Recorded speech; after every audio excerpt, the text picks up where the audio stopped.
Hey, Paul. Hey Vince, everybody. I missed that, sorry. Everybody. Yeah.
Hi, Shafi.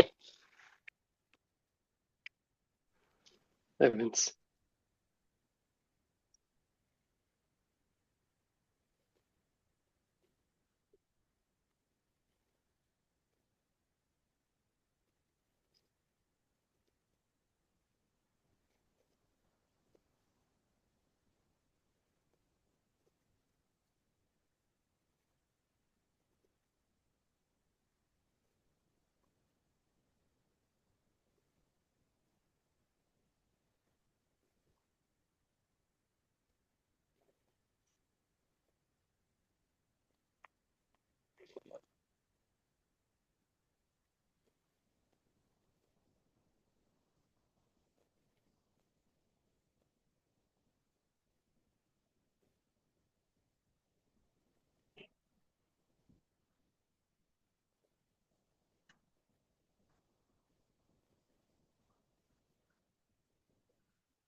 Well, looks like you're it for the moment, Shafi. Tell us how things are for you. Um, how are things? Things are mostly quiet right now. Um, I think I'm in a kind of an in-between state. I don't know. This is in Betfin is just like another label that I use. I don't know what's next or is there any next, but I'm just saying that because compared to before, that there was a kind of a drive or motivation which mostly came from sense of lack and achievement, doing something to just like next thing or fix something or this whole project of correcting or improvement. Right now, as I don't know if I mentioned, I quit my job 4 months ago, and I'm in a state that just I don't know. Um, things are not coming up as before as a like a very high drive to do something, and I'm just in a way hanging there. Not hanging there in a way of waiting for something to happen, but at the same time, I don't find that much of a drive to do something or interest. Here and there, sometimes there are like little things come up that I find interesting, but they just like die down very quickly. And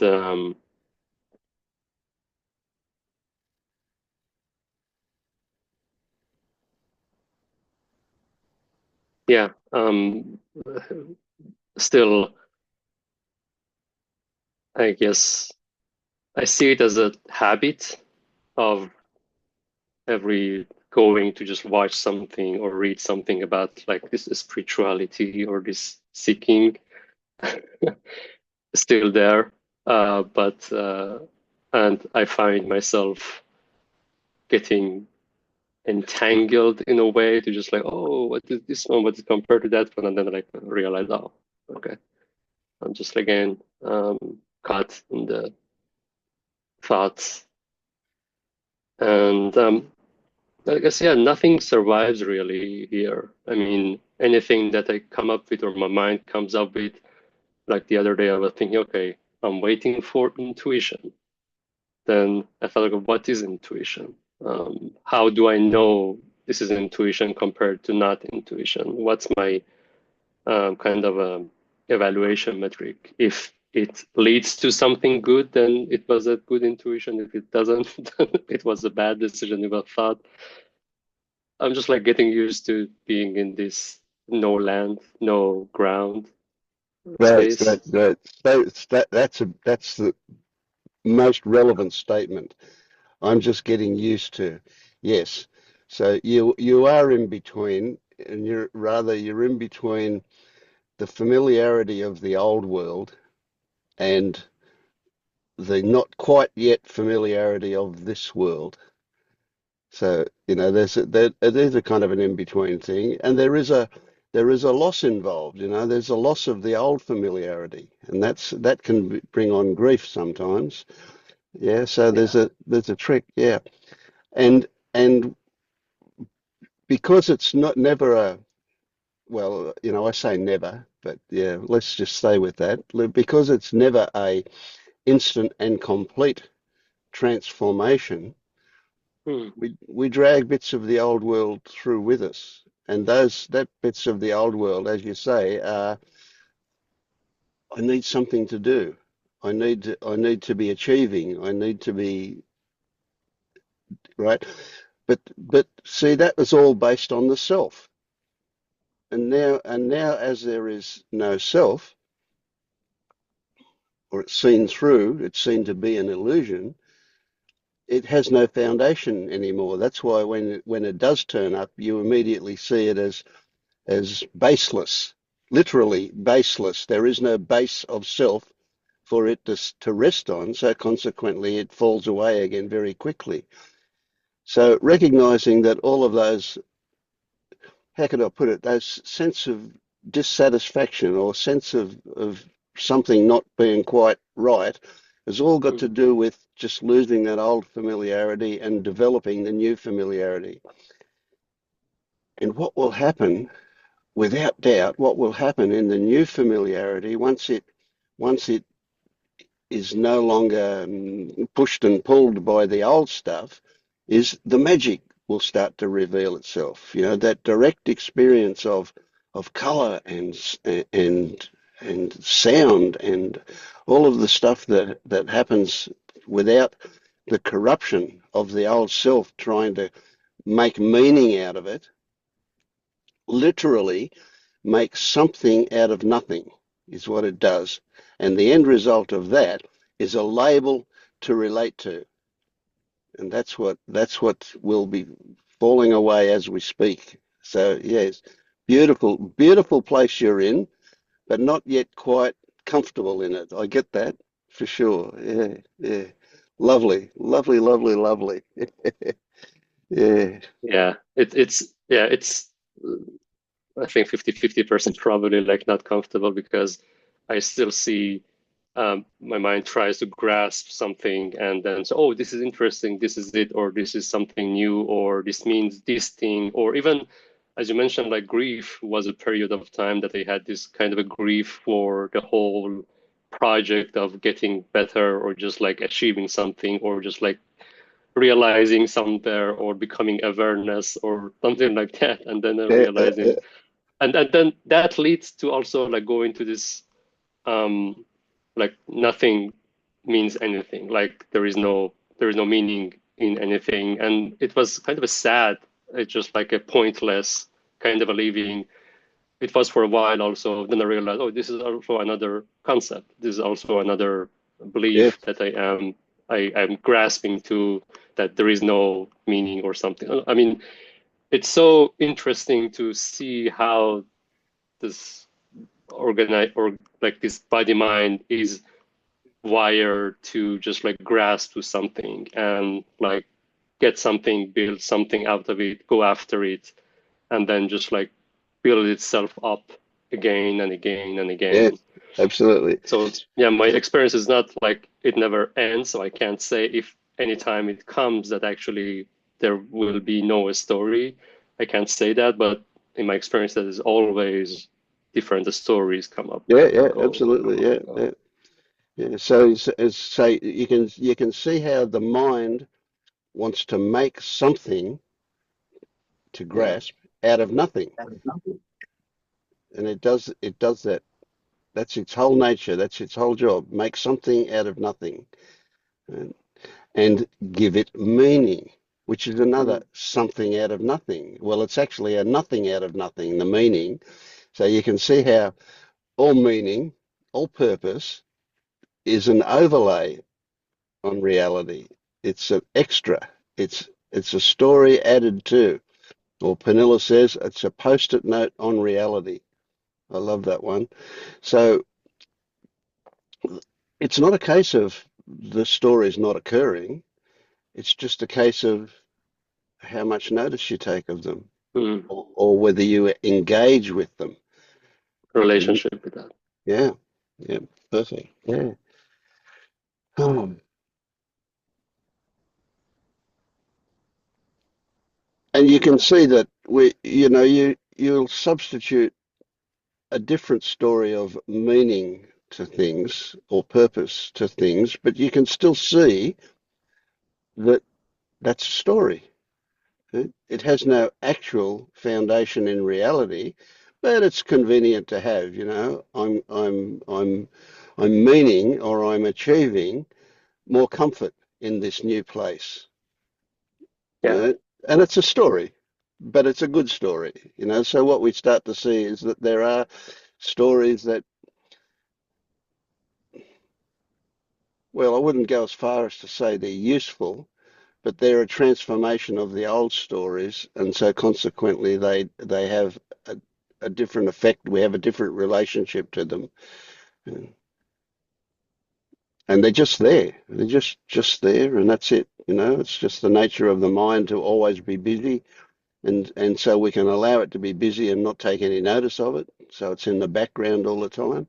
And occasionally one of these stories will kind of get a little bit more prominence, and we'll notice it, but we still don't particularly engage with it. It's just there. Yeah. Yeah, Mm. it's funny how it's where I am is different than what I had in mind when I kind of started this whole thing. Mm. Um, I thought I'm achieving to a state or just like seeing something or realizing something that could completely like, in a way, transform my experience, my person experience, my day-to-day experience, just like I'm getting better, or just like I'm understanding better, or just like I'm getting good at this thing, or I have it's like a skill that you develop. Yeah, yeah, yeah. Your day-to-day job, your relationship with others, you just like gets better and better. You just like become a superhuman in a way. You don't have negative thoughts. You can because yeah, it's Yes, interesting that whatever we lack we project into awakening. Like yes, yeah, yeah, if I'm dealing with just like negative thought, I imagine when I get there, I don't have negative thought. If I'm in my case, I'm just like always indecisive. I always had problem with like making decision. Always my imagination of this state was like when I get there, decisions get decided. I don't know. I'm just like always in a constant like flow state of know what to do, exactly things present themselves. Like well, it's it's kind of yeah. crazy, but there's an element of truth in it. You know what I mean? It's like it won't be the way you expect it because you can't imagine something that you haven't experienced. But you will start to experience. You'll slide into bits and pieces of that kind of stuff, but you won't describe it like that when you do. It won't be, that I'm superhuman. It certainly won't be that one. No. More human Yeah. would be a good way to put it. Less corrupted by conditioning, but yeah, Yeah. it's yeah. So you get to the stage, you you get to the stage where words don't cut it. You just can't, as soon as you open your mouth, you realize that, that's just a stupid story. But still it happens because you need to do that in order to communicate and so on. Mm. Yeah. I Yeah. wrote a story and put it on Substack yesterday. Did you see that story? No, I haven't even I subscribed to your Substack, but I haven't received a I notification. don't know if you need to subscribe. Well, maybe you do. It doesn't matter. Do a free subscription anyway and go and have a look. Okay. And that story is really the story of Shafik, right? And you're almost to the second or third bottom line in that. So yeah, it's a good story. Yeah, Okay. Cool. yeah. Yeah.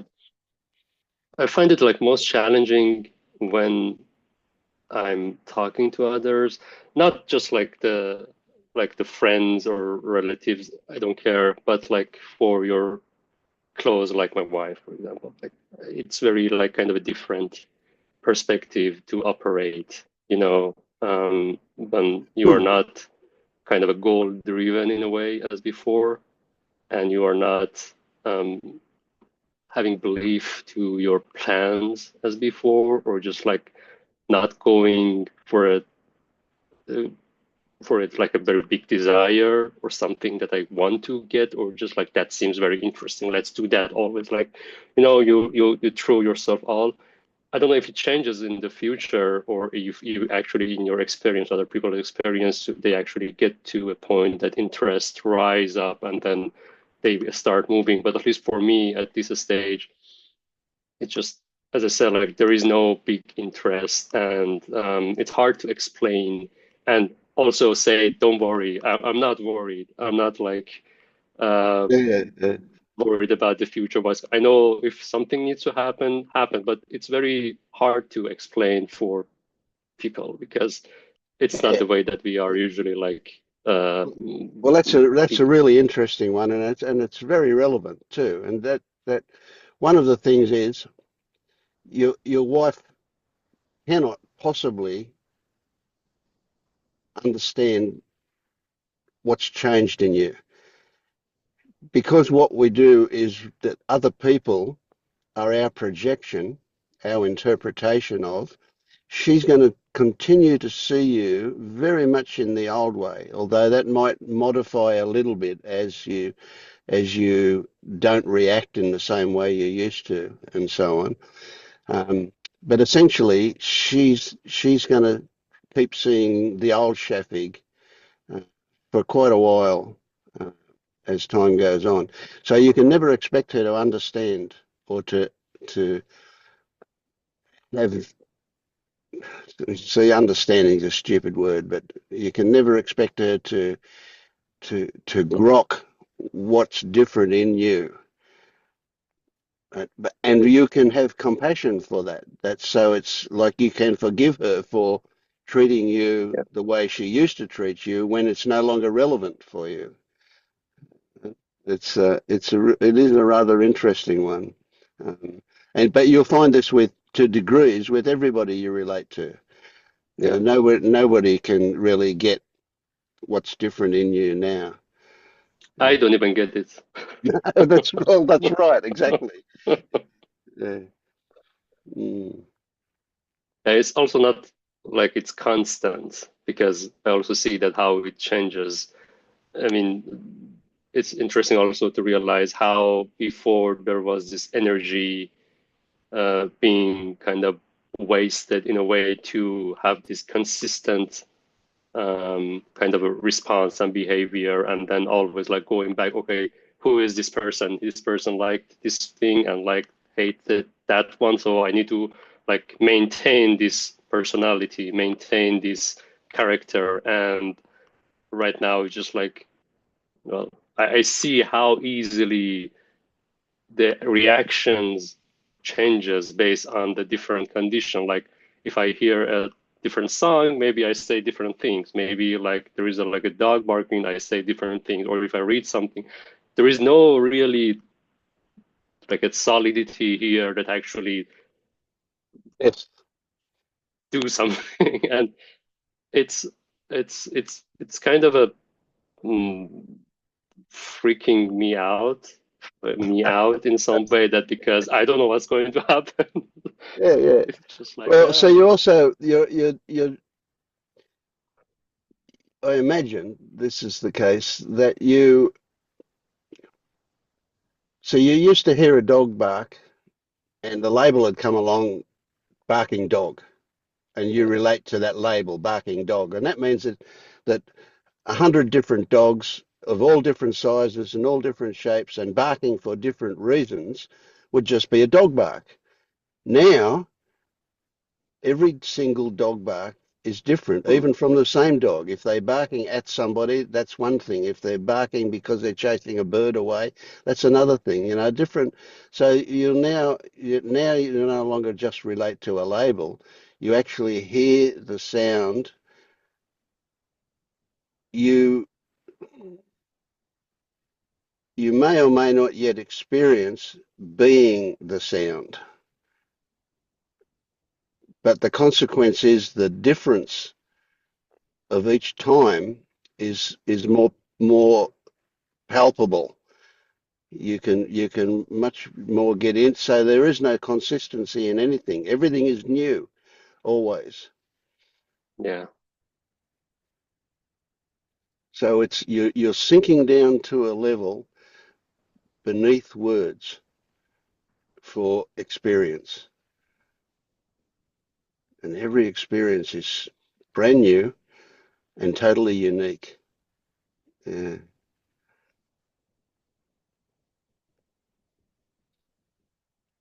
I love It it. is, yeah. I love where you are. It is just such a great place. Yeah.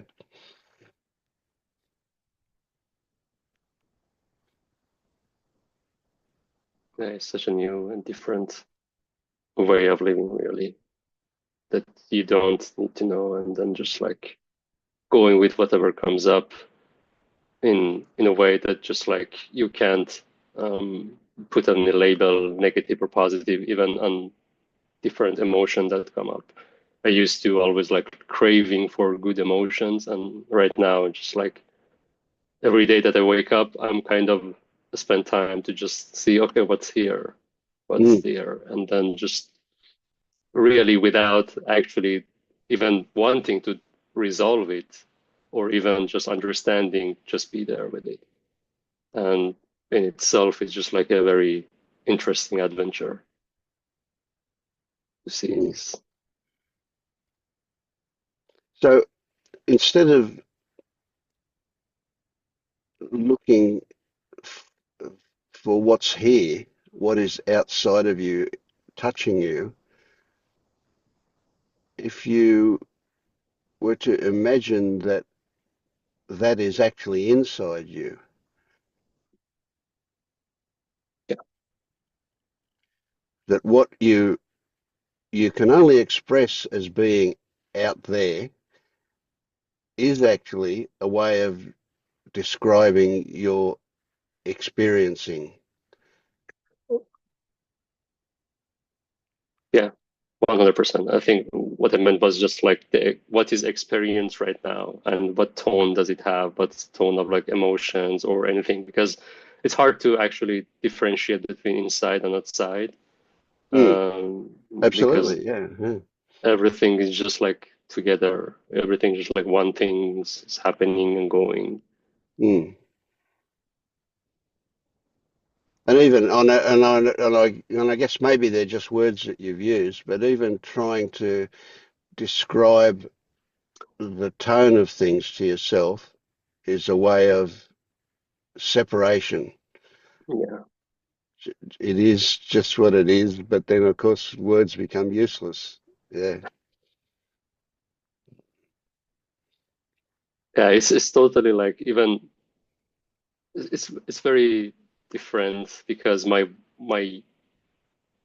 used way of relating to myself was through thoughts and thoughts like narrating to myself how I Yeah. feel or what's going on. Yeah. And Yeah. right now it's just like completely useless. Yeah. Excellent. Excellent. Yeah.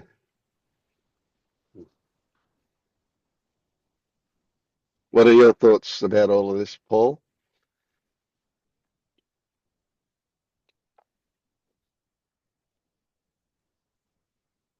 I haven't had much to say. I think you've said it all pretty much, and Marius occasionally contributes.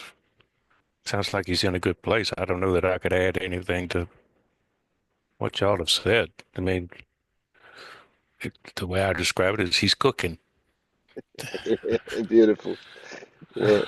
He's on the boil And, or simmering along. uh, Or, yeah. it's Yeah. just, and it's gonna unfold itself, and you can't rush it, can't delay it. It's one of those kind of gradual transitions, which is probably the healthiest type, easiest to get used to. So yeah, I think you're in a good place. Congratulations. Keep it up. Not not that he can do keeping it up, but yeah. Right. I mean, it's a Yeah. saying. Yeah. I just wanted to ask you in your kind of experience, did you all of you also had like a period of like pause or period of like slowing down everything, not doing, because I'm also seeing in many, at least people that I know that went through this, they become in a way, how to put it, less driven to different to the thing that they were used to be driven. Yes. I don't know if it's like it's happened for everyone or how is it, does it change, or because I don't know if I don't know many people that actually like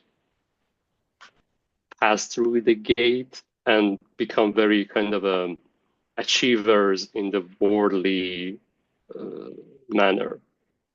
It's probably contradictory to just those two, but I was wondering what was your experience? Yes. It was what I would call a not quite profound, but approaching it, loss of motivation. Mm. I had fortunately already retired from a profitable but somewhat unsatisfying career, so I didn't have that burden to walk away from. And but a lot of things I had been used to doing out of some sense of motivation for profit or wanting people to like me, all of that, a lot of that stuff fell away. And it just kind of fell into a mode of existence of what comes up, and seems to work out all right. Many people report a loss of motivation. That's very widespread. Many people report leaving jobs that they've been at for long. Many people, unfortunately, report the relationships fall off. They just don't have the motivation to invest in it anymore. Generally speaking, I think what you love will stay and what you don't love will fall away. It takes time, works itself out. That's me. Yeah.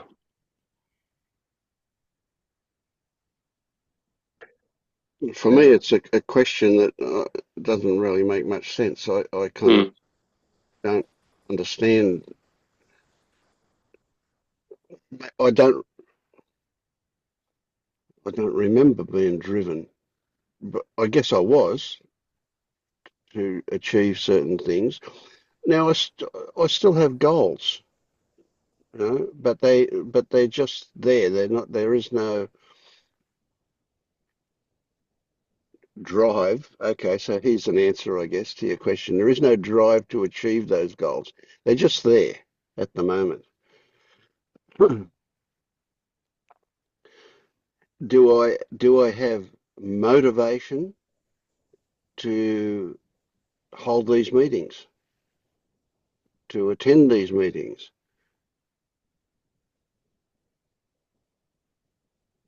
I can't answer that question. I don't know if there's this thing called motivation, but I guess if I want to overlay a story, there Mm.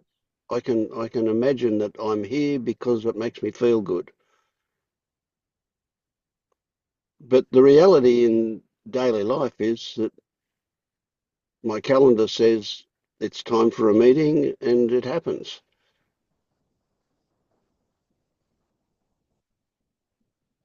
So it's almost Yeah. impossible to describe in terms of a purpose or a meaning or a drive or an achievement. Any of that stuff just doesn't quite make sense. Yeah. Yeah. It's kind of a strange um, um, change or question, even because it's not like believing in self before it was doing something. There was a self that was actually doing something, and then when you see through it, it doesn't do anything anymore. It wasn't doing anything at all. So, I Yeah, mean, yeah. there shouldn't be any change, but I mean, it's just like, Okay, as so Paul also said, that I see people also reporting that there is some change happening. So I don't know if it's actually related to that one, or if you look at any period of any like life of anyone through any period, there are changes that people are going through. It's just that maybe they assign this change, that coincidence, to this like happening or awakening or whatever. yes, They just like say yeah, it's because of that. right. So it's just a different story that turns up, Yeah. and it gets narrated from a different Mm. perspective. That's all. Yet the Yeah. same thing that's always happened is happening now, except it's much more exposed now.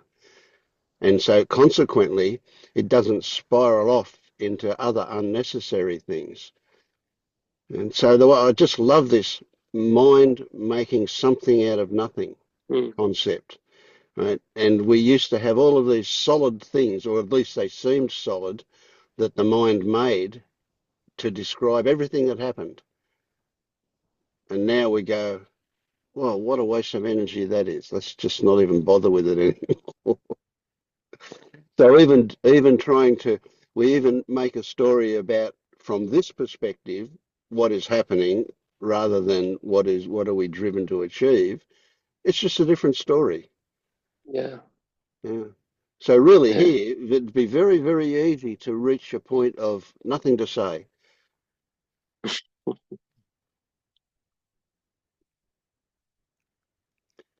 What about you, Lou? Are you driven to do things these days?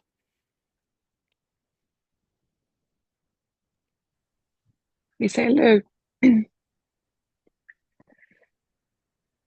missed that, Did you sorry. s- did you say Lou? Lou, Yeah. yeah, Lou, yeah. Yeah. Um, a lot less, a lot less driven. Yeah. It's funny you asked me that. Today I actually sat for quite a while, and I was watching the impulses to get up and do something, um, but just looking behind each one, what was and it was a lot of past stuff. It was a lot of I should. Um, some of it was about if I don't do this, then later I'll feel blah blah blah. So yeah, lot less motivation to, but stuff happens. Stuff still happens, but just a lot less planning. A lot less planning. Hmm. Yeah. So can you see that those stories that turn up about if I don't, then there'll be consequences. That's a story that arrives from the old world. Mm, yeah. And I sat and it was really uncomfortable actually. It was really uncomfortable because this is something that's been there for quite a while, and today I had a chance to look at it, um, and it was really uncomfortable. It was like crawling out of my skin. I just wanted to get up Yeah, and yeah. do something. So Um, the impulse to do that, of course, is a way to distract from the discomfort that came as a result of that old story. yeah, You get that? Did you recognize that when it happened? It can be pretty sometimes, intense, yeah, you know, because you got that feeling in your body that kind of almost compels you to go and move and do something, uh, to actually to not obey that almost instinct to go and do that thing and stay with the creepy crawly feeling or whatever is your way to recognize that that's the relationship between you and the old story. That's the relationship between you and a imagined self. That is yeah, identification that's going on there. So the idea is not to try and dissipate it, but rather to be curious about where it came from. Right? Even if you just recognize that that has been conditioning that you learned in order to fulfill, to satisfy the story of Louise being a good something, yeah, a good role, a good woman, a good mother, a good wife, a good worker, a good housekeeper, a good something, you know? yeah, yeah. And every story was different, and sometimes there were other people's stories, um, but a lot of it was my own self. Um,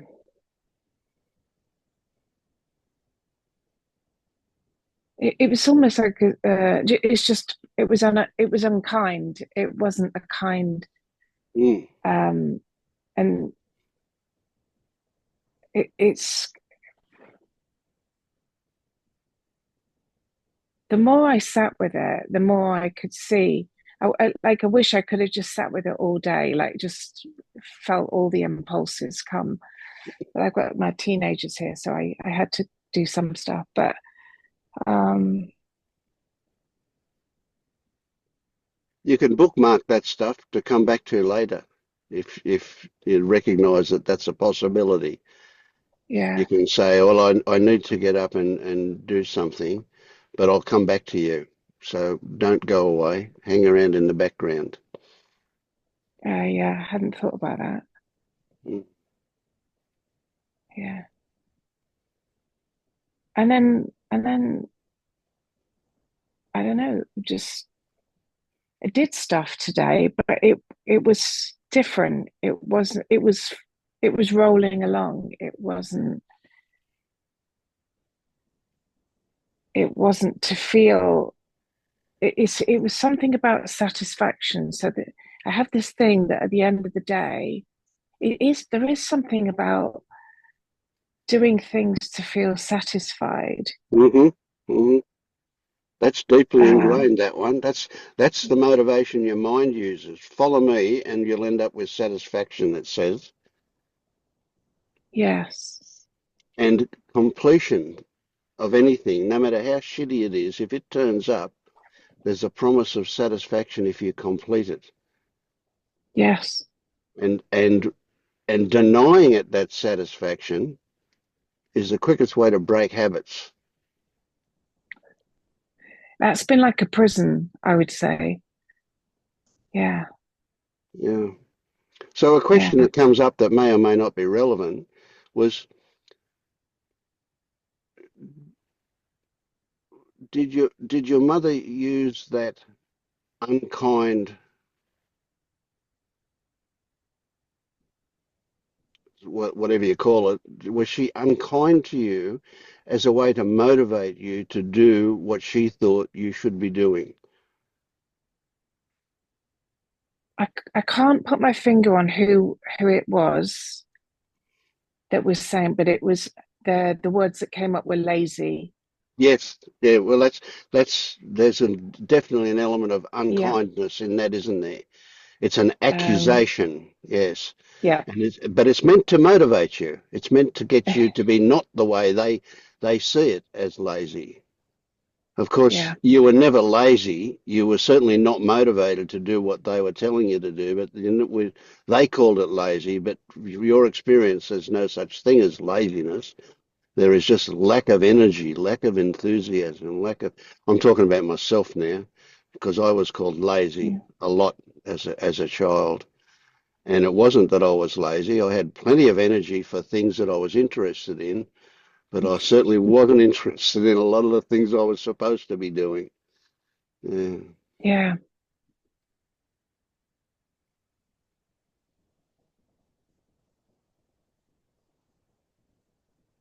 that's a big one I've for been, me. Yeah. yeah. Well, I use your bot if I just have a moment.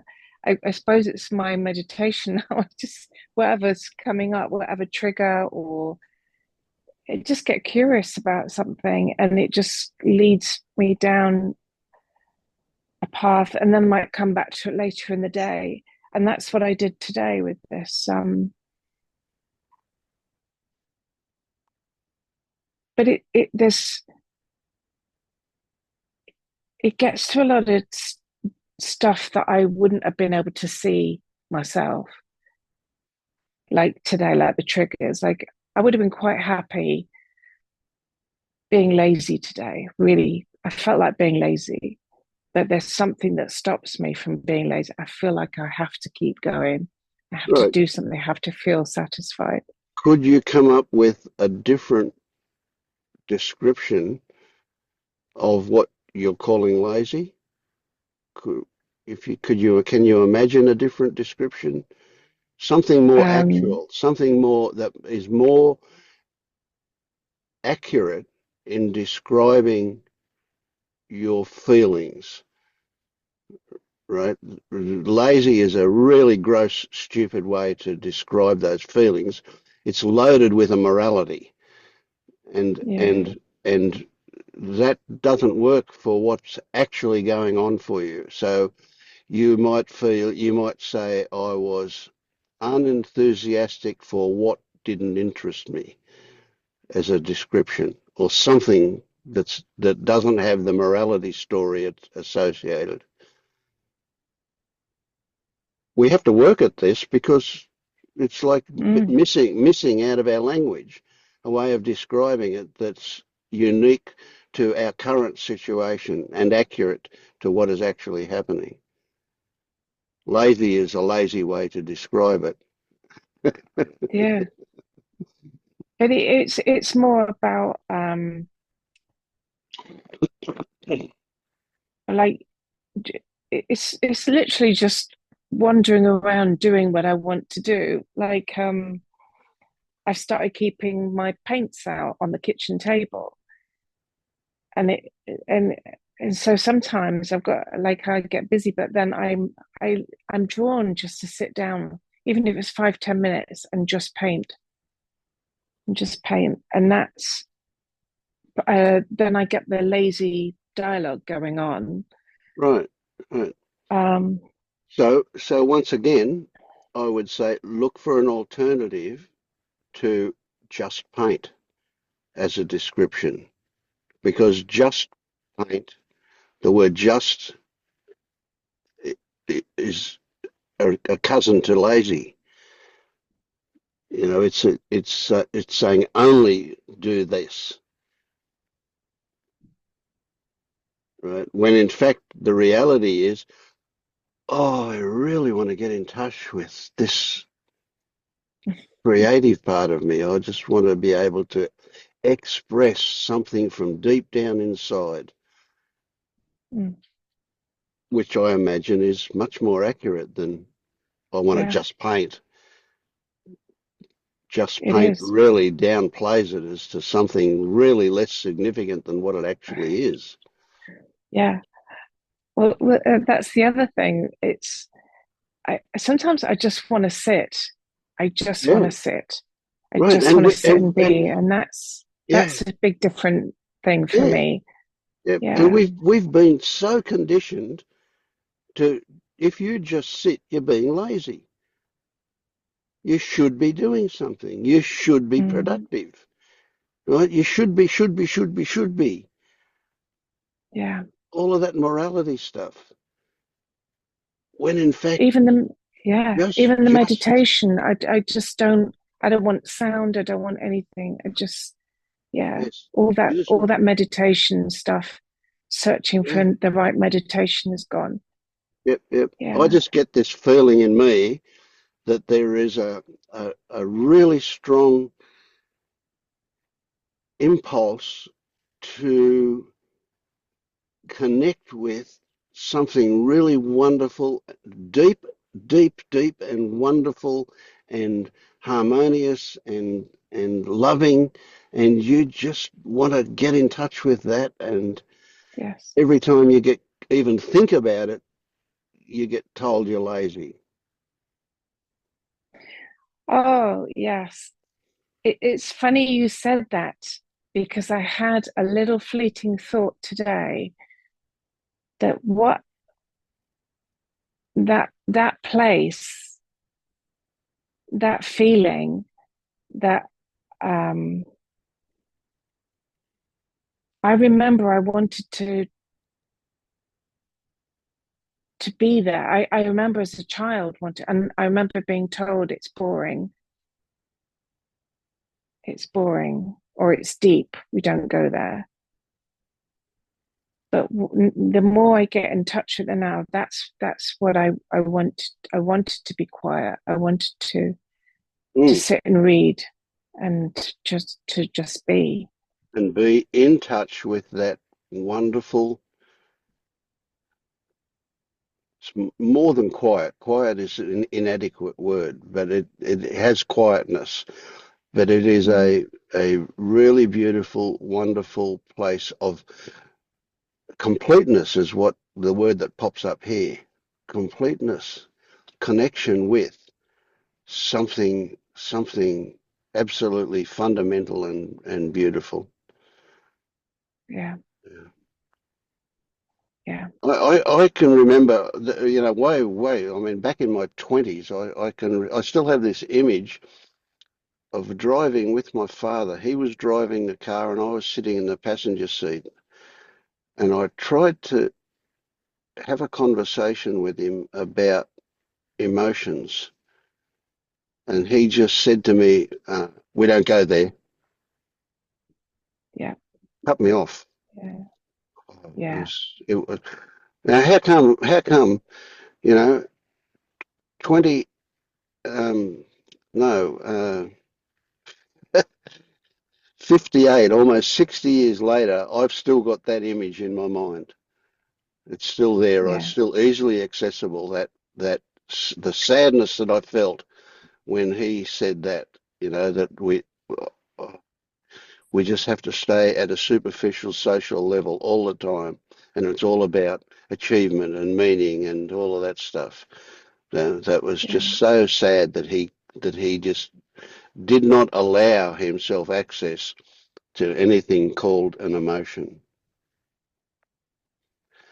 Yeah. So I imagine that that's a similar thing that you've been taught. That It is. you've Yeah. now we've spoiled you to the point where right now you know that it's there. You just don't have free access to it. But you're Sometimes I getting just there. want to sit all day. I could actually sit all day. And then this stuff comes in. You can't do that. You've got to do stuff. But I Mm, could do that now. yeah, yeah, Yeah. yeah. Above all But else. Yeah. also it's your mind saying all day as a way to stop you doing it. Doing it for 1.5 seconds would be something beautiful and great. Yeah. How long you would do it for, it's a timeless place, actually. So it's not all day. If you did do it, you might find that when you're not doing it, it's been however long it's been, but it's irrelevant. That saying, I would like to do it all day, is your mind saying, well, you can't. You've got things to do. Yes. You've got duties to perform. You've got kids to look after. You've got whatever, Yeah. Yeah. Yeah, But yeah. then that feeling will come as I'm driving the car, or it's not just sat down quietly. Sometimes it just appears. Yes. It could be. And Yeah. you will develop the ability to access that whatever you're doing. It's like it's always there. That place that Yeah. you want to connect with is always in existence. It never isn't there. It is actually a much more accurate way to describe the foundation of or the fundamental nature of being human. You can't lose it. You can't not have it. It's there. But Yeah. all your conditioning keeps you away from it. Yeah. It's So you like can, but the balance kind of comes and goes, and yeah. it. Well, So the I other had. idea is it doesn't have to be all or nothing either. You can Yeah. experience that at the same time as you're actually washing the dishes or doing something else. Mm, You know. yeah. Sorry, I So I cut have you a off there. question. I have a question. Um, so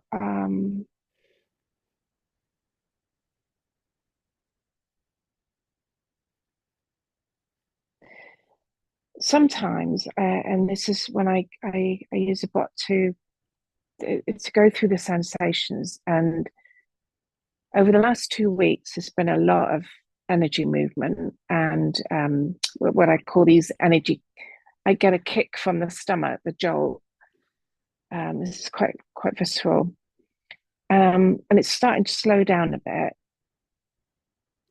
But when I do sit with it, it comes in weight. It comes almost over and over and over again, and my mind says, "Oh, okay, we're done now."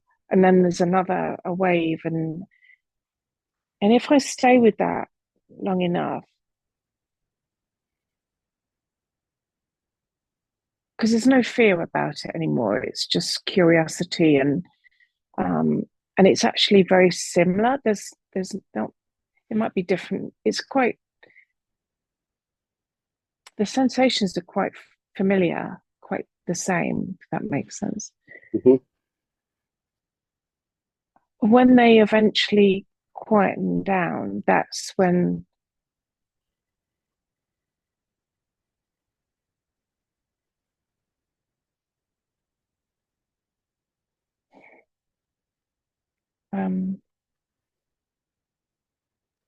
it just gets really quiet.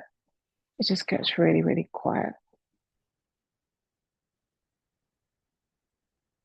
And that happens over and over again. If I can sit quietly with yeah, I don't know if I have a question. I think I had a question, but I don't have a question. Mm. It's like a Yeah, veil. It's like going through a veil. It's like yeah, going yeah, through, I get that. Yeah. So what comes to mind here, and it's just a story that this mind created, is okay. There's something you can't stomach, yeah, and instead of recognizing that, and I don't mean seeing what it is, I mean just recognizing that it's something. There is this idea that it will pass. The sensations will pass, and it will stop being. It will stop insisting that whatever it is, and it works for you. That's so. It's I see. It's a bit of a trick. I would call it bypassing, but I don't want you to attach a negative connotation to that. It is just a description of something that, so you're relating directly to the symptom of whatever this is that wants expression, and the symptom goes away because you're able to connect with the quietness that dissipates it. mm-hmm. But the fact that it reoccurs and reoccurs and reoccurs says to me it's ready to be expressed. Now, it may or may not be expressed in any definitive or descriptive way. You may never see what it is. You don't No, have there's to no see. stories. You don't No, have to. That's right. Yeah. Well, there will be a story underneath. So if you allow that thing to instead of the idea of it dissipating, make it bigger, mm. and then maybe the story will reveal itself. But that's irrelevant. Whether it does or not doesn't matter. But what Yeah, we want is for it to be expressed in such completeness that it no longer needs expression because it's yeah. done. You know what I mean? I hadn't considered it's the same thing trying to express. I thought it was a reaction to conditioning to a certain thing in the past because I don't see a story. Nothing Mm, really comes up. But sometimes it gets so intense that I feel like it just wants to burst. It want yeah, I yeah, like I yeah, could burst mm, from the chest. It just wants to burst. Yeah, yeah. So it's yeah, still it's successful in keeping the story hidden. Would uh, be another way to look at it. Yeah. yeah, But again, yeah, don't turn that into a hunt that you have to find out. You know? Yeah, yeah. But that's a good different way of looking at it. Actually, yeah. Thank you.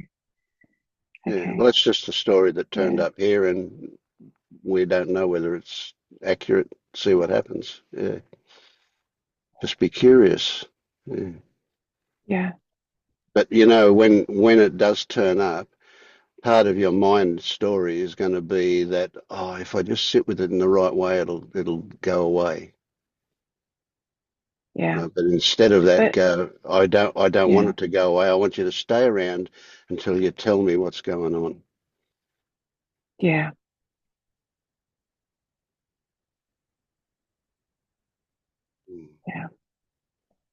Actually, I did go out today, and actually, the whole that bursting feeling was with me most of the day, and I just kept checking, and just it was quite interesting that it was still there.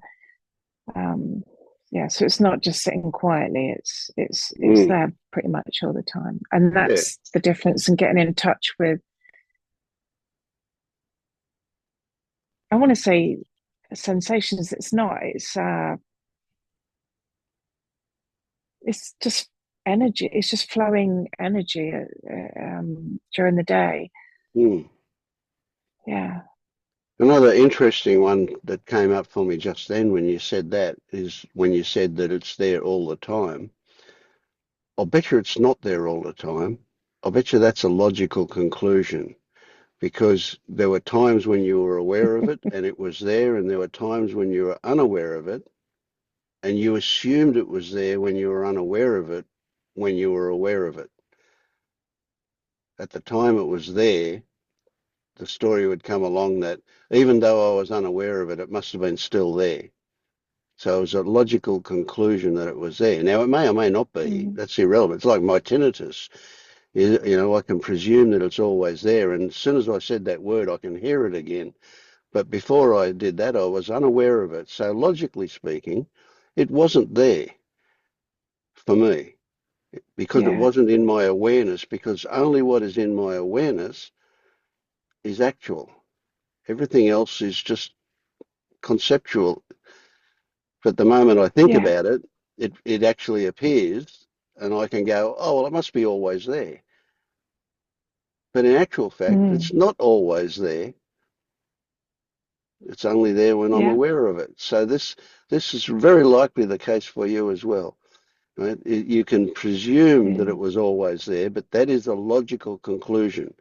So why we're making a big deal of this is that it is only what is your actual experiencing, which means what you're aware of, that exists for you as a reality, as actuality. What you're not aware of doesn't exist for you. It might exist in some absolute term, but it does not exist for you. Only what you're aware of exists for you. Yeah.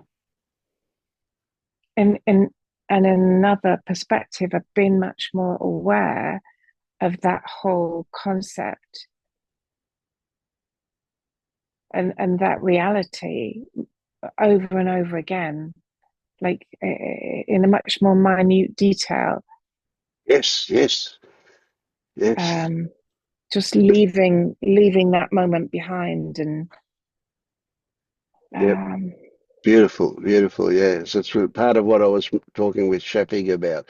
You're reaching a much more subtle level, and the consequence is those details they're different. You're seeing the details a lot more. Yeah. Whereas before, back in the old way, it was just there. You know, it was just a big, huge tarpaulin cover over everything. Now it's wow, there's all these individual little things happening. Yeah. And each knot seems to unravel. It just makes logical sense why that would happen in that little moment. If something is frustrating or something happens, but it's almost like it unravels, and you can go back to it's a consequence of something that's happened in the past. Which I we don't wouldn't have need to thought of see. before. We don't need to relate to those things. We can recognise that that's likely why it is like this, but we just couldn't be bothered going back and finding it. It is what it is now. Yeah.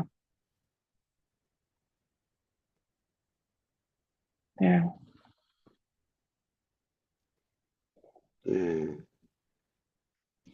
forever unfolding. Beautiful. Yeah, it is. Thank you so much. Well, you're welcome. It is beautiful. Yeah.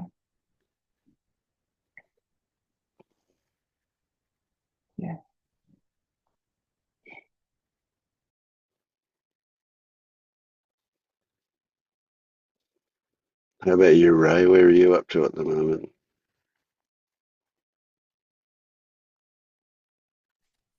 Um, I don't know. I'm not really nothing really too new to report. I think things kind of come and go, I guess, is how Mhm. I would describe it. There are times where I feel very kind of aware of what's happening, and then there's times where I'm like and stuck in what feels like a little bit of a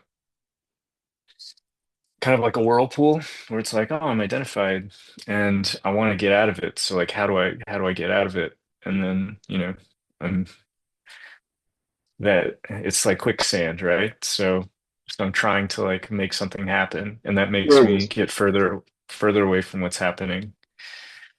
Um Okay, so imagine this. Imagine that quicksand, yeah, that if you stop trying to stay on the surface and allow yourself to just become an arrow and sink down through it, that you'll emerge out of the bottom of it into a different world. yeah. Yeah. Yeah. I mean, so that is that kind of that I guess that kind of realization is it's starting to happen more and more in bits and pieces where I'm seeing I'm seeing that like these thoughts and intentions are becoming I'm seeing them more as uh, separation, like causing separation because what I guess like my sort of understanding of what everything is there's what's happening and then there's like awareness of what's happening. Um, and so the further I get from what's actually happening, which is usually, some kind of story or some like very compelling thought, anytime that comes up, I have to recognize that that's a distraction. Or I mean, I'm starting to recognize it more as a distraction. And Yeah. Yeah. if I can sort of see what's happening, and in those cases, like the inquiry is like, what is it that I'm trying to get away from when I see this happening? Like, what is it that I'm trying to get away from? And it's usually some shitty feeling about, like I don't feel good about this, or I have like a bad feeling about something about myself. Like I don't feel like I'm good at this, or I feel like I'm doing the wrong thing. And if I'm able to sit there and really get in touch with that feeling, like what does it feel like to be doing the wrong thing?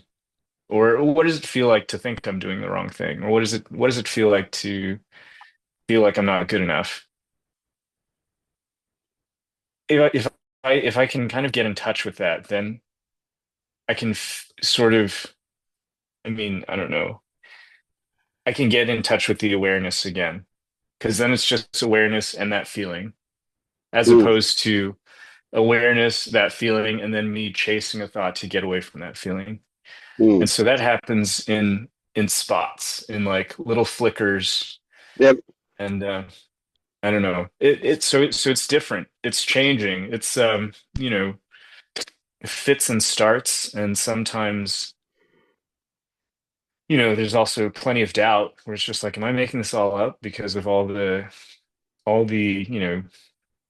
things I've read and all the language I'm familiar now with from like all my time spent chasing all of these things. But no, I mean, I think that there seems to be I think there's something genuine to it. It's just, I don't think it doesn't feel quite clear yet.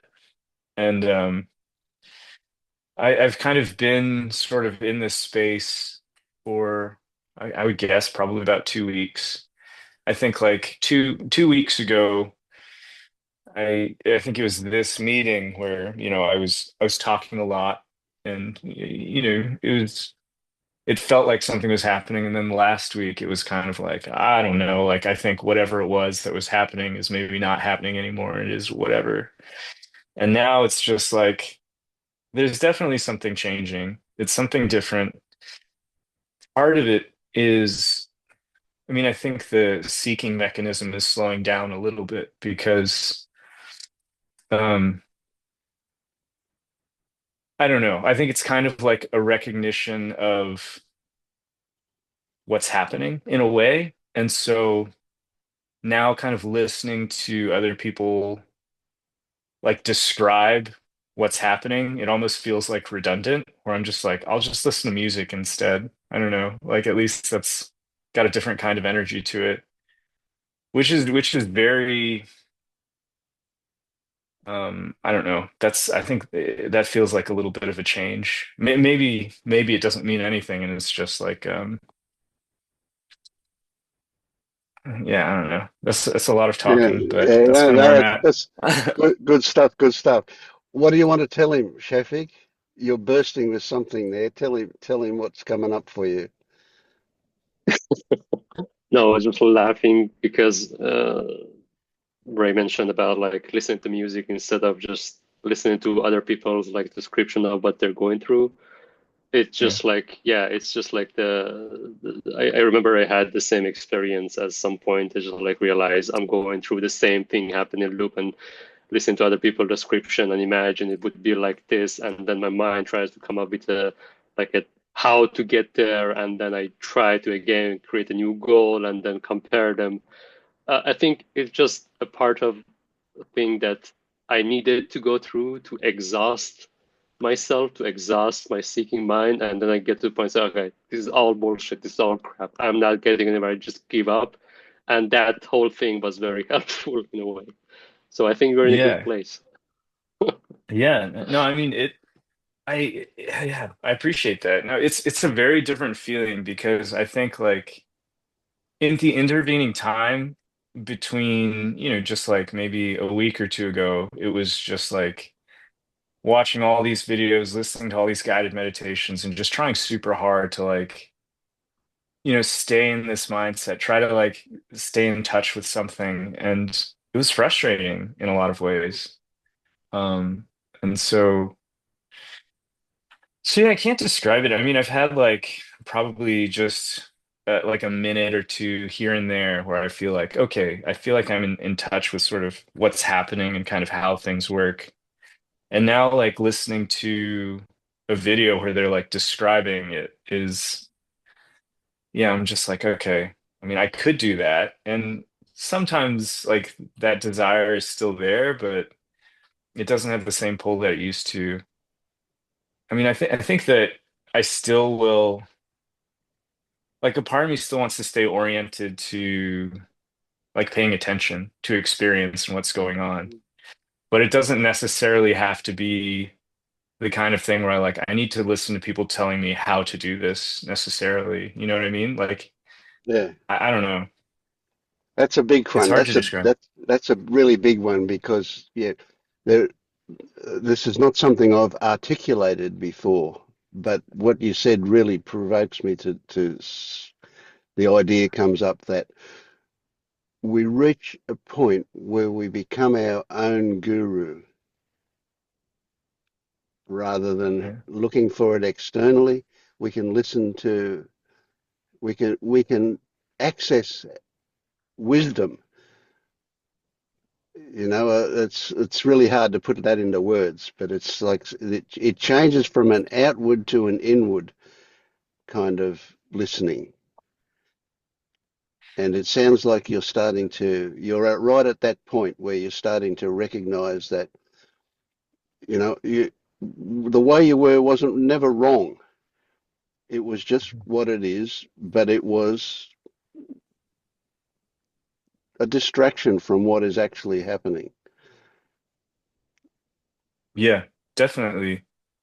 Um yeah, I mean you guys both described it just right. Like I mean, like the seeking energy is me trying to gain some kind of knowledge that's going to help me seek a goal that's like abstracted in the future. And I've heard it a million times if I've heard it once, but it's like, no, it's what's right here.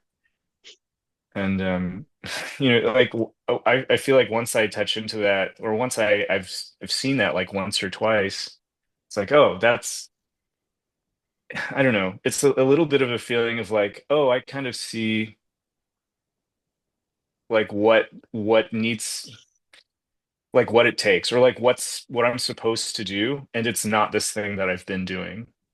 Mm, And mm, so yeah, and in a recognize way that. it's like frustrating, yeah.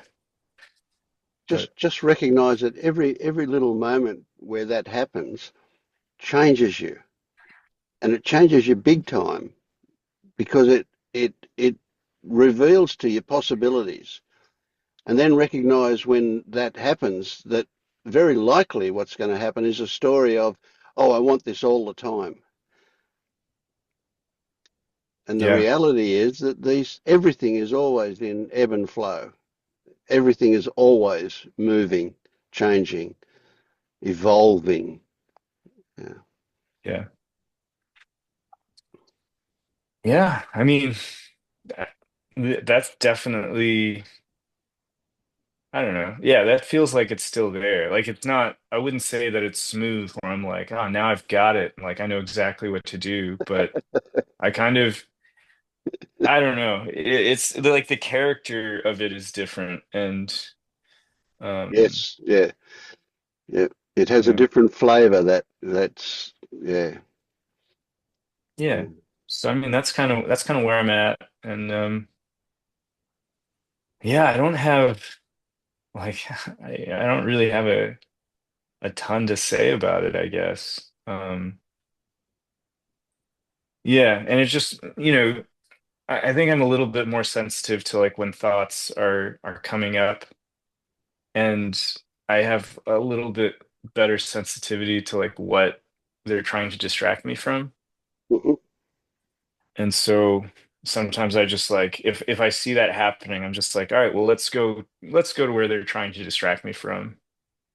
And so Yep. like we don't need the thoughts there. We can just kind of see, usually they're like the latest example is kind of like shitty feelings about, like going back to the house I was living in to like get some of my things, and like, it's this feeling of like, this place that was really familiar to me where I spent so much time, and like I'm not really like that's not really my place anymore. Um and it's like that dialogue in my head where it's just like, oh, this sucks. Like, this feels unfair, or like I'm unhappy for this reason, or this is how I would say it to explain it to somebody else, instead just being like, just feeling what's there and just being like, ugh, Yeah, yeah, just feeling the yeah. ugh. So And have you heard my story about grief and sadness? Does that come to mind I, for you when I say that? um, yeah, I think maybe you're talking about like the story just being involved with the Yeah, emotion, yeah, or yeah. So yeah, to put it simply, grief is sadness with stories hanging off it, yeah, right? And the stories is what makes grief a suffering, right? And those stories are always like it should be different, it shouldn't be. And, you can dismiss those stories and still feel the sadness.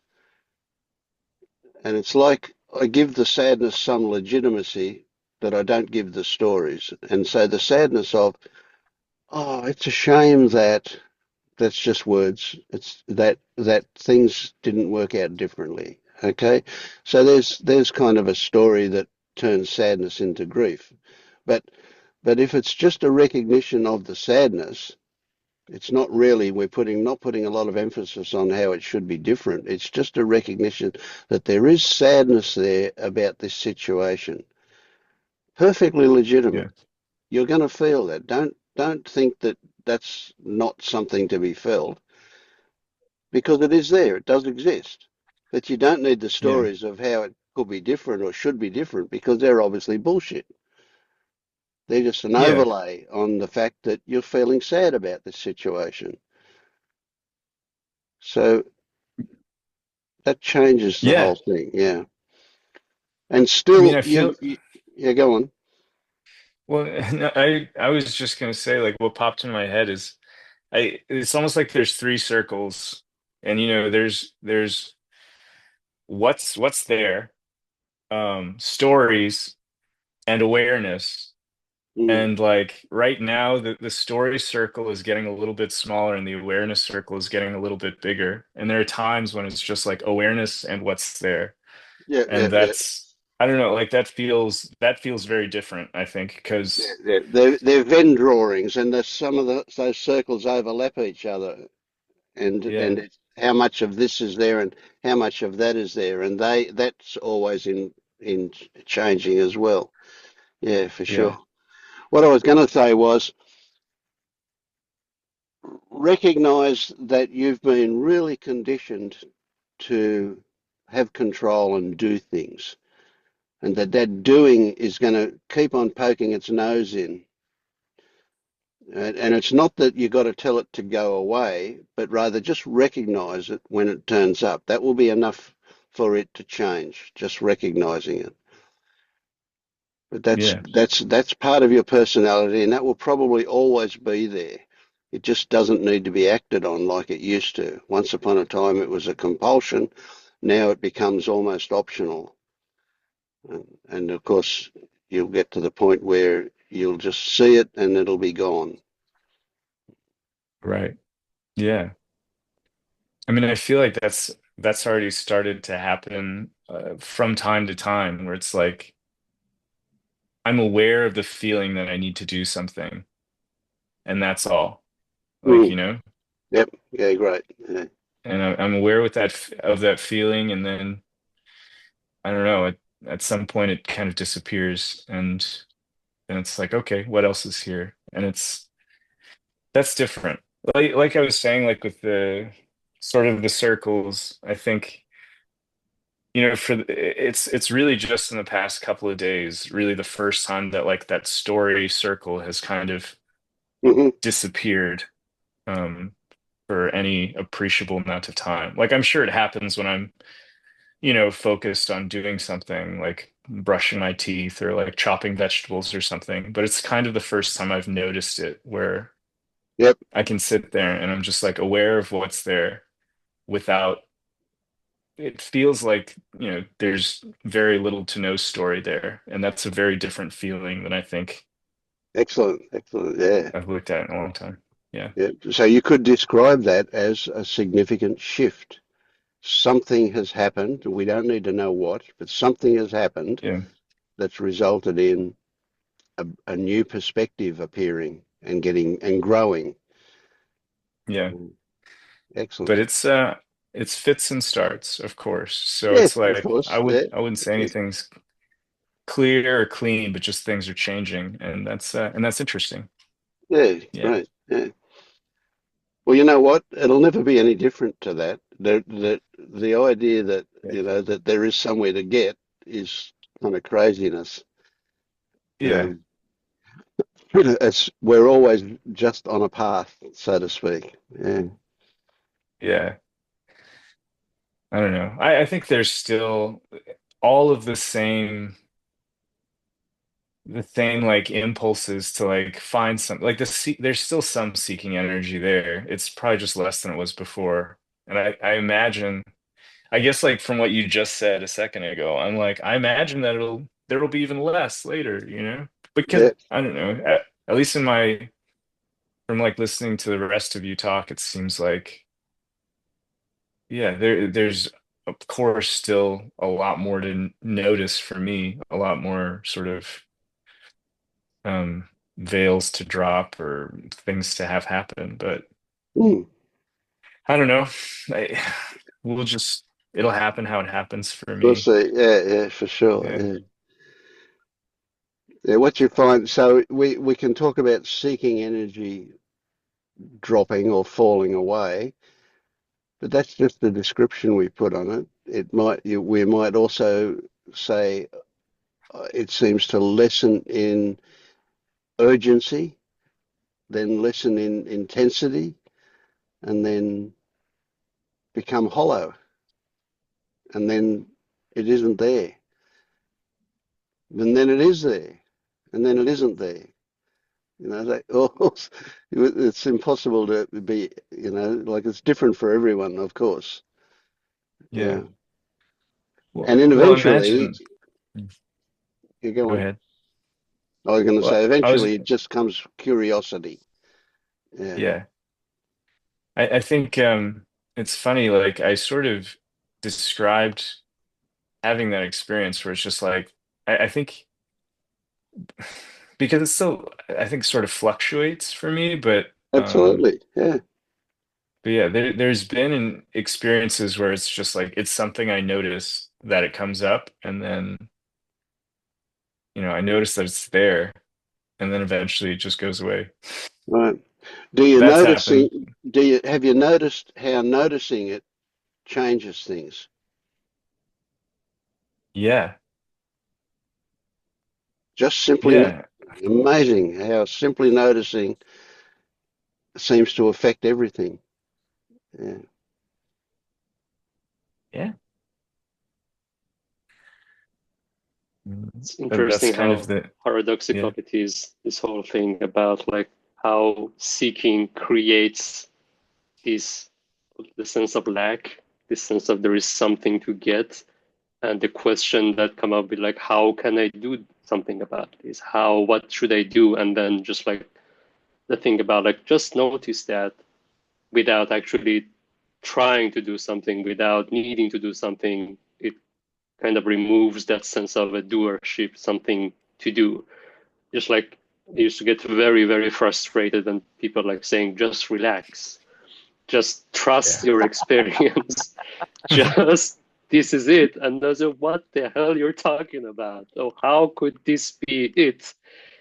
And it's it makes sense to just it doesn't make sense, but it's still like you realize the more you think it should be something different, it isn't this, then the more you create this energy to just like look for something else, to move on and move on and move on, and then you never see it's obvious like that they say also this is it, this Mhm. moment is it, and then but you're always like looking for something else, you're something looking for something else to get, because we're used to just like create these goals and the mind come up with this plan, a strategy, what to do, how should I do it, there is like a secret message or something else that like need to watch the next thing to just like move on and move on and move on. It's just like until you, I mean, as you said, like exhaust yourself and say, okay, I can't get it. I can't get it. And then you reach a point and then say, give up. And then the more you give up, the more you realize, oh, okay, the more comfort you see. But if you're looking for a comfort, you're always looking for a comfort. It's very paradoxical. Like the moment that you stop looking for a comfort, you find the comfort, but you can't look for the comfort. It's just like Yeah. very hard to actually describe. And you see the machine still running and nothing changes. Like maybe the only thing that I can say is that there is no need to believe in the script to play your part. It's just like Yeah. you see, okay, I don't need to believe in anything to things go on. Nothing actually changes. Yeah, man. No, I totally relate to all of that. It's just like the most frustrating thing to hear. Just like, no, you got to relax. Like, you guys should stop seeking. I'm like, well, I'm gonna try my best to do that. Like I'm gonna try to figure out the best way to stop seeking. Um, yeah, I mean, for me, it felt almost more like it is. I mean, it's almost like a shift in identity. Because It is. when I'm yeah, exactly. Well, so functioning as like the separate self, it's like I need to figure out a way out, of this. And then I don't know.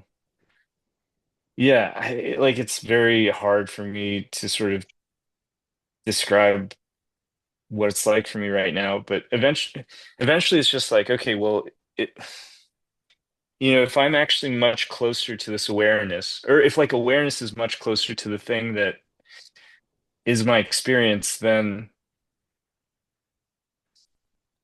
anything else beyond just noticing what happens is taking me away from that.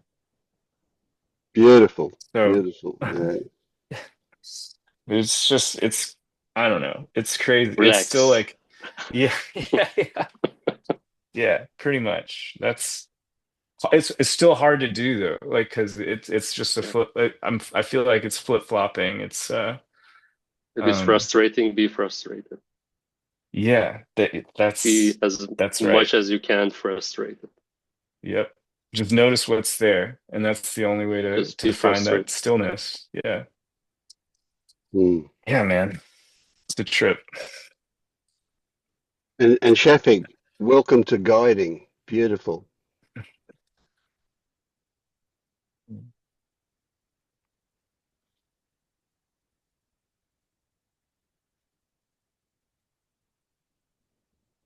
You had a beautiful smile a moment ago, Louise. What did you want to tell Ray? You were buzzing on something, I thought.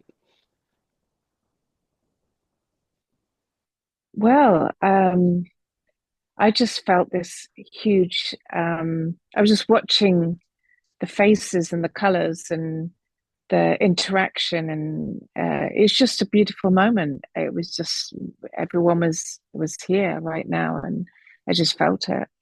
Yeah, that's all I can say really. Yeah. Great, thank you. Yeah, it is. Yeah. So you're home in Canada, Andre? Yes, I am in one of the homes. Mm. Um, that's a bit weird because I just Louise said something and I I noticed tightness in my stomach, which wasn't there before she started talking. Um, and then and then it was gone. It's not there. I can s sort of remember it was there. Um, but there's some sort of um like footprint that hasn't been washed away by the ocean from the sand yet. And I don't really know what to make of it,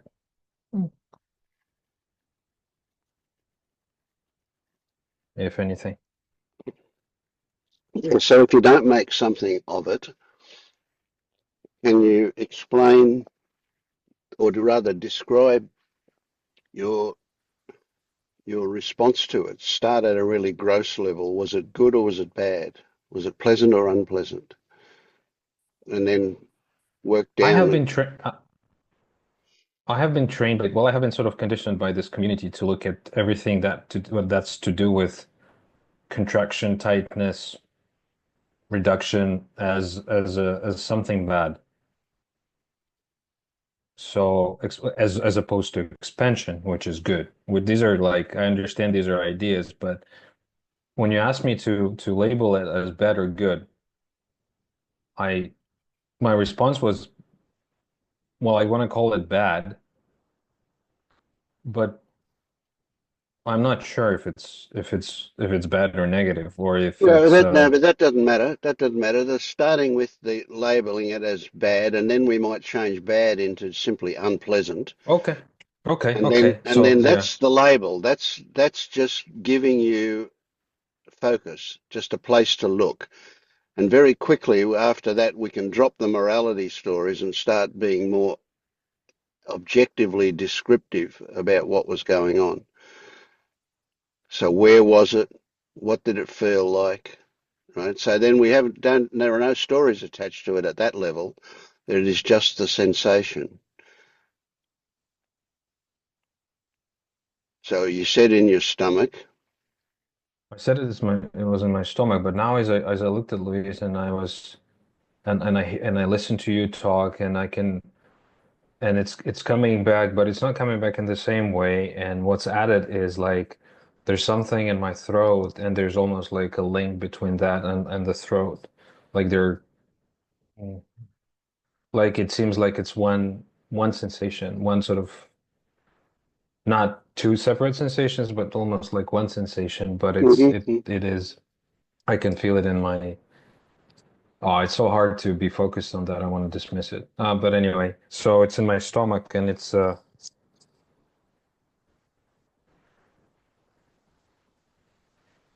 it it's also it all kind of feels weird. But when I start talking about it now, I feel shame coming up, and well, I call it shame, right? And when it happens,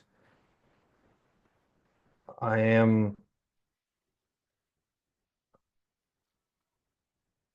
I'm I feel inclined to drop this whole thing, like to and nothing happened.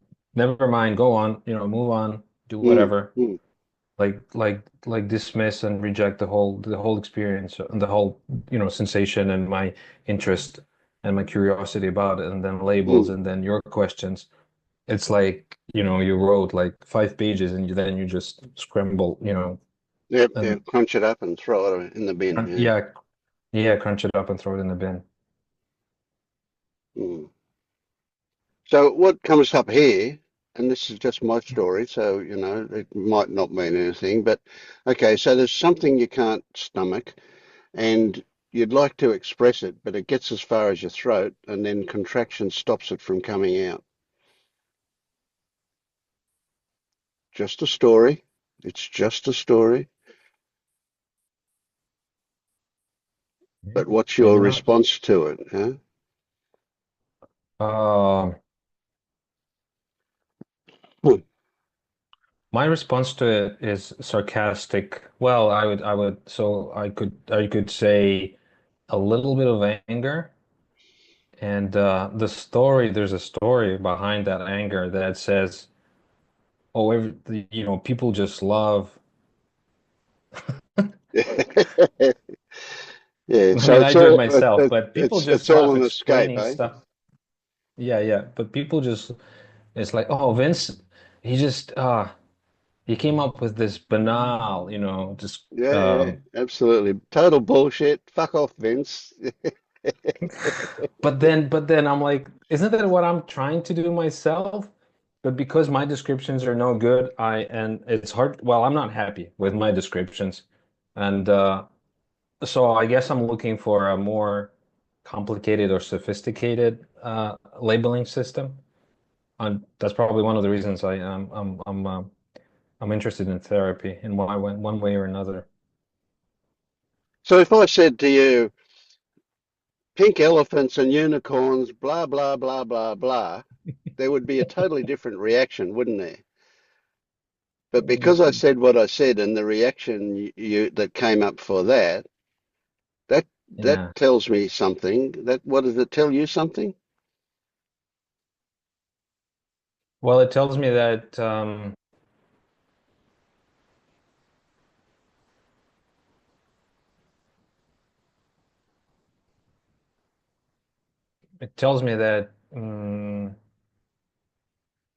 a couple of things. One, I am looking for a way to let that thing out. Um, Anger, I guess, or some form of anger. Two, I expect you to guess and to give me the answer. Uh, I expect you to solve my problems probably in a way. Yeah. Well, I call it a problem, but I expect you Yeah, yeah, yeah. to. I get that. Yeah, I yeah. I give you a really vague description of something in my life, and then I expect you to go, and then I don't know, and you have 10 seconds. You have to explain to me what's happening and fix it for me, and then I'm like, okay, okay, Yeah, thank you, then you're Vince. good. Yeah, yeah, Yeah, you're good, Vince. Yeah, yeah. yeah. So when you said anger, my reaction to that was, that's not what it's about. That's just another distraction.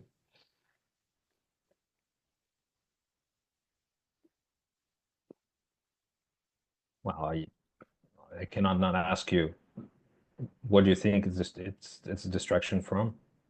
Oh, I have no idea. Something. Okay, I know what it is. It's something. Okay. It's just, I think, and it's something that I was something I brought up last time I joined in the previous group, which was I think yesterday, right? Mm. And then that it's almost like there's that need for something, Yeah, um, yep, yep. for the, So we for we that maybe something. create something just to have something.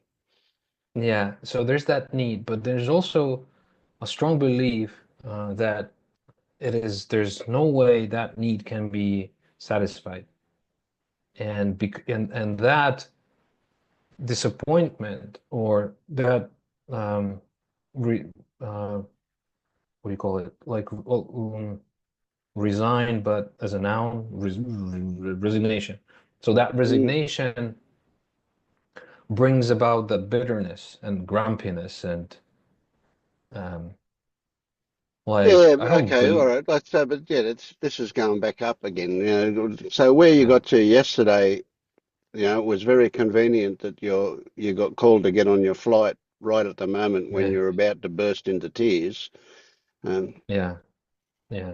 so you were closer to something then than what you are now, right?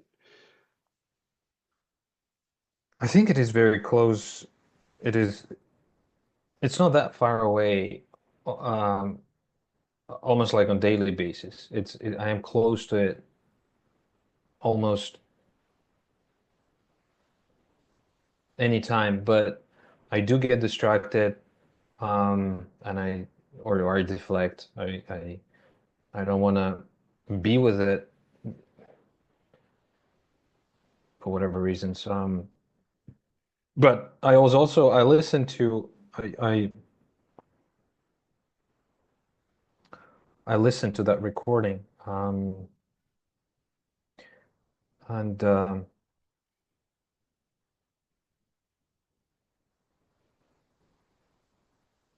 it's almost like a lot, but he saw it and or he felt it, or he felt his version of Yeah, yeah, whatever yeah, that yeah. was. And and I still don't know, but like uh, it's almost like that something is is very hard to evoke or to grasp or to Yeah, of course, and of then course. You're very good at avoiding it. Yeah. What did you feel when you were watching that video? Did you watch yourself or were you listening to Ilad again? I listened to a lot again, and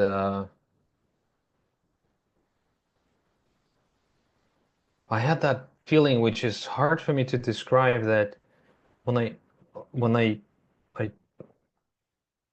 I talk about something which it's probably something I was trying to do with you as well. I talk about something which I find it very hard to explain or describe, and then someone says, "Oh, I recognize that," and I mean I don't know if they recognize it or not, but that sense of having someone who is sharing this with you in that moment, or at least noticing what you're noticing, is very well. I think it is sort of validating in a way, and it does give me a hope that I can. It's not a phantom, right? It's not. Hmm. It exists. It's real in a way, and that. But then I become curious, and I want to go deeper into that. Sorry, my cat wants to get up.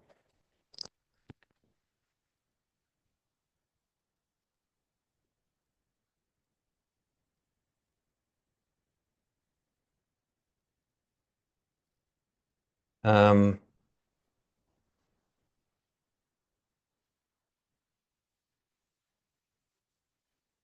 but still, it does feel like a very fleeting experience to me. Like it. I'm not sure it happened. I don't know what it was. I just felt that trembling. I just felt like I wanted more of it. I wanted to really sort of dive into it and be it and be with it and have it dissolve me, have it dissolve that part Yeah. of me that wants to make sense of it, or that wants like just sort of give myself to it and let it do with me whatever it wants. And then Mm. maybe, come back from it or not. I don't care. It doesn't really matter. So is there a story there that if that happens, if you can swim in it and express it and let it out or whatever, that it will change things for you?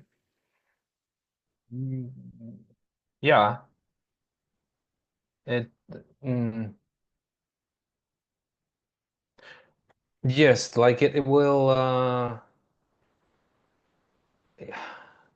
it will remove that veil of doubt and cynicism and sarcasm in a way. Those defensive things. Yeah, defensive mechanisms, like because it's like that nourishing sort of positive substratum that I don't know. It's just like I don't know. I'll probably go into stories now when I try to describe it, but Yeah, yeah, yeah. You the don't have the to sure though. So would you say it's like there's a kind of a pull for more authenticity, yeah. and that currently you see yourself as a fake overlay to that authenticity? It's almost like I open that door or hatch or latch or whatever, and then it sort of starts leaking. It starts flowing in, and but I don't. Something in me stops it from flowing. Something Mm, stops it mm. from happening. So I shut it, and if I let it all in, then I would basically the whoever is trying to hold the door would just drown. Yeah, yeah, yeah, yeah, And yeah, yeah. And the whole thing might end up catastrophic. Yeah, yeah, no, no, no, but drown, and then in like there will be no one to stop that from from incoming, from yeah, happening, yeah, yeah. from and So it'll then just be a I don't know what's constant going to happen. drowning, That a no, it will constant be act of drowning. it will be no, it will be a constant authenticity after that Oh, because okay. whoever it's like I think the metaphor is for the brain, for the mind. Like the mind is, oh, I don't know what that is. I don't like it. The body, I don't read the signs. I don't understand it. Just stop it, and then it stops. Hmm.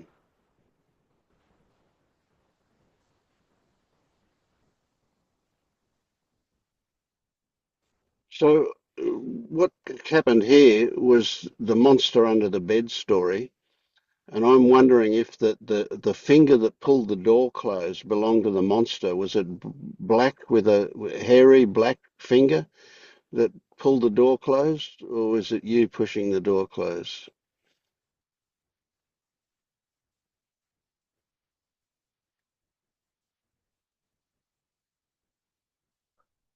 I don't think it is that grave. It's almost like that resistance in me that opens and closes the door. Or actually, maybe there's no opening. It's always open. But that resistance that is trying to push it all back is some kind of a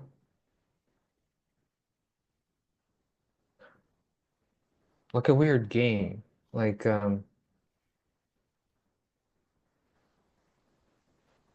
I don't. It's maybe it's self like auto anger or self. I it's it it it has that weird flavor to it where you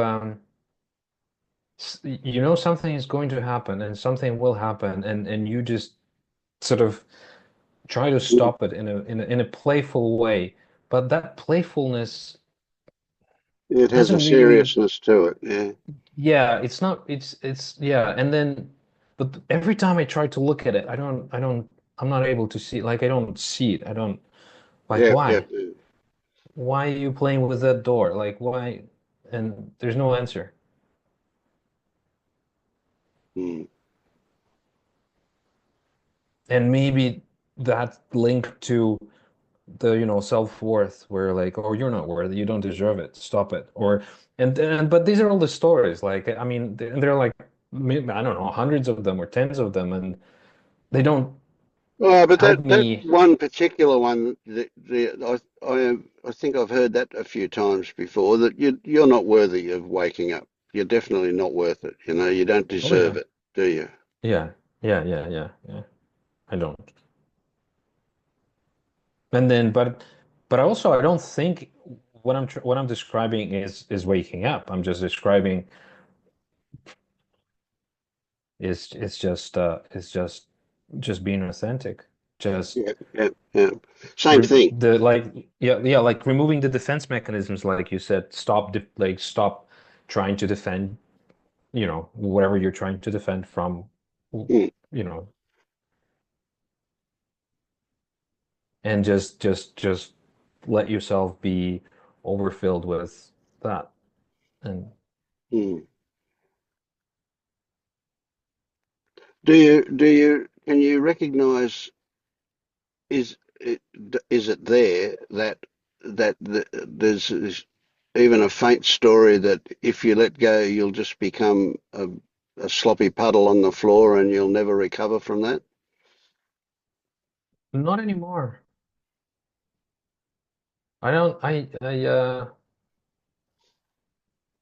Yeah, I guess. No, you said it. I'm having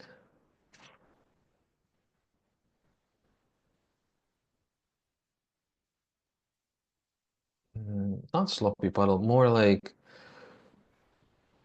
mm,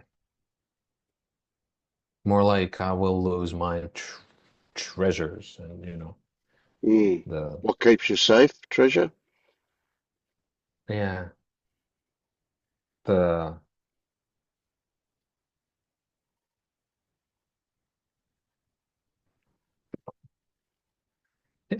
it's so hard to be focused on that. But because like I'm having another story, well, not story, but I'm having another sort of counter argument in my head that says, well, it doesn't really matter if you lose it or you don't lose it. It's almost like this um, kind of conflict, but it's not. I think it used to be way more acute. It used to be way more heated argument than it is now.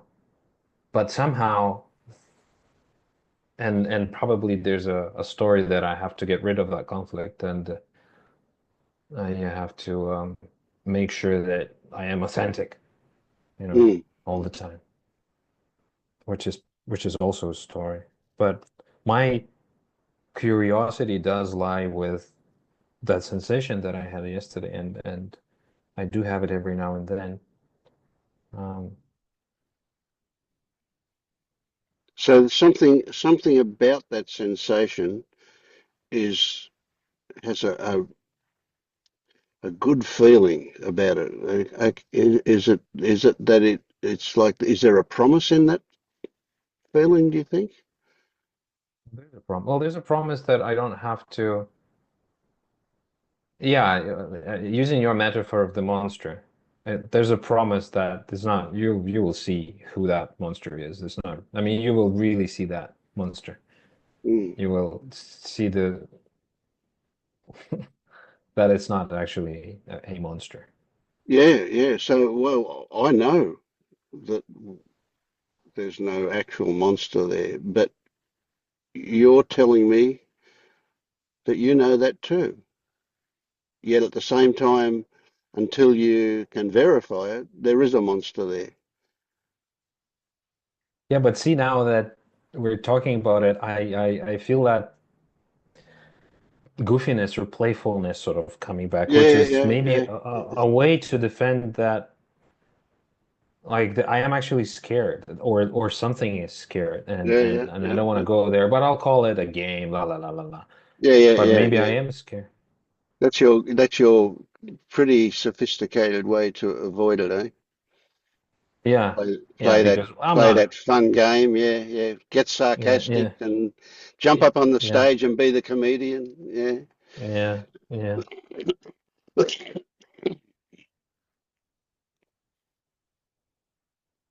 You know, well, one thing that occurs to me is that you're being really authentic at the moment.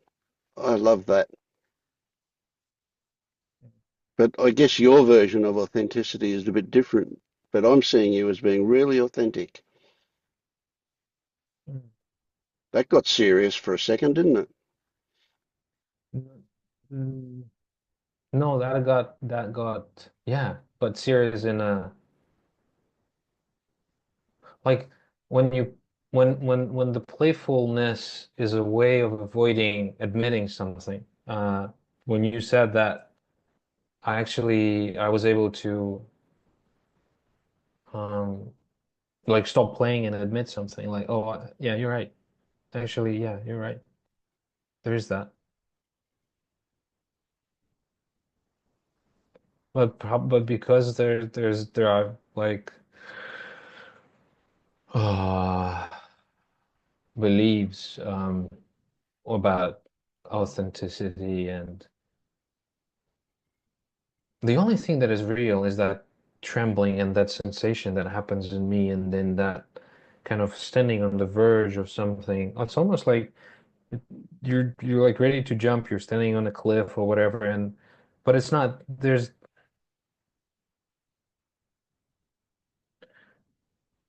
except that it's not really I'm not it's not familiar to me. I don't know because I'm seeing cliff. There's no cliff, and it's something else. And I'm like and then I just go, I just go back.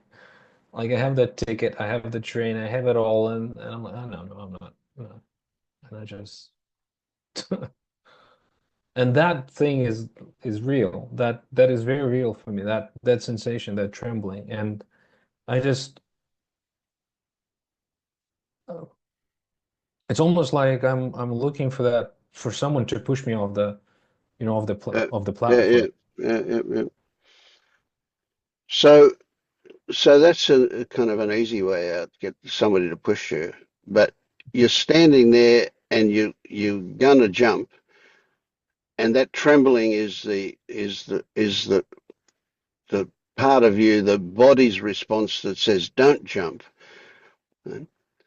But if you've ever done it, jumped off the high board in the swimming pool or off the cliff into the water or whatever, if you've ever done it, you go, there's this fear about doing it. There's this back and forward of I will, I won't, I will, I won't, I will, I won't. But then something happens and you just do it. It's like you Yeah, switch out of that trembling into just do it kind of thing. And it yeah, just I have, yeah. happens, yeah. But you don't quite ever get to that point with this stuff. Then you kind of eventually you turn around and walk away from the cliff at all altogether. I have done things in my life where what that felt like that cliff. I actually jumped off the cliff like I don't know 7 or 8 meters or whatever, not 10, uh, but still. And I do remember that. Um, and I remember someone actually told me that if you don't make up your mind within the first 40 seconds or something, don't do it. Like like if you force yourself into jumping, then you can hurt yourself because there is some resistance. And if you dismiss that resistance and still jump, the trajectory may not be that sort of right or whatever. But every time I jumped, nothing bad happened to me. But I do remember that doubt, and then something just goes, shut up, and you jump. Yeah, yeah. But you haven't got that shut up and jump happening with this stuff. No, and I don't understand why um, that that part of me is almost like it's I'm not angry with it. I'm not not Mm. angry with it. I'm like, it does feel inside like a game. Maybe it's a like, oh God, I'm going in circles. Yeah, yeah, yeah. Like I'm, Well, what if I said to you, this is not a 7 meter cliff. This has actually got no bottom. When you jump over this one, it'll just be falling, falling, falling, falling, falling, falling, falling, falling. Never stop. Hmm. That kind of gives the backing off from it a bit more legitimacy, doesn't it? Oh yeah. Yeah, you have to make sure that you you have settled all. It's almost like dying, right? It You have is. to It write is actually you dying. Yes. so I need to write my will, and I have to let the Well, you can't family prepare for know. this. Write the will all you like, but you can't prepare for it.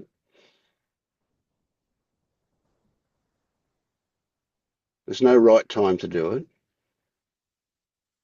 There's no safety net. You can't put a safety net up and then do it.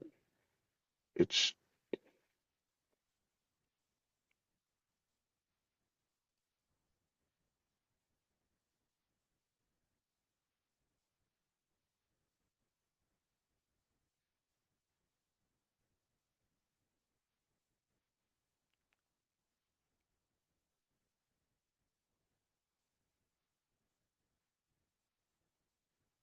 I'm feeling that.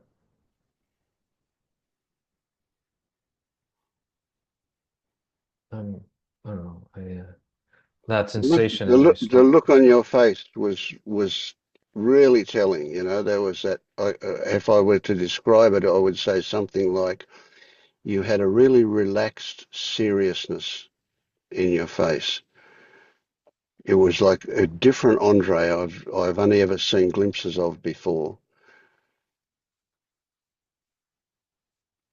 Of course, the moment you think about it, the old mask comes back, doesn't it?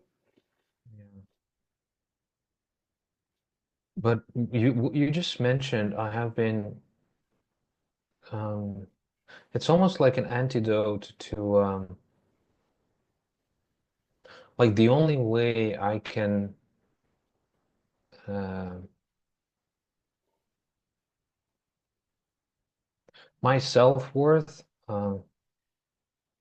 is built around humor or games Mm, mm, or playfulness. And if I do something and I say, well, I'm just a clown, then to myself, then uh,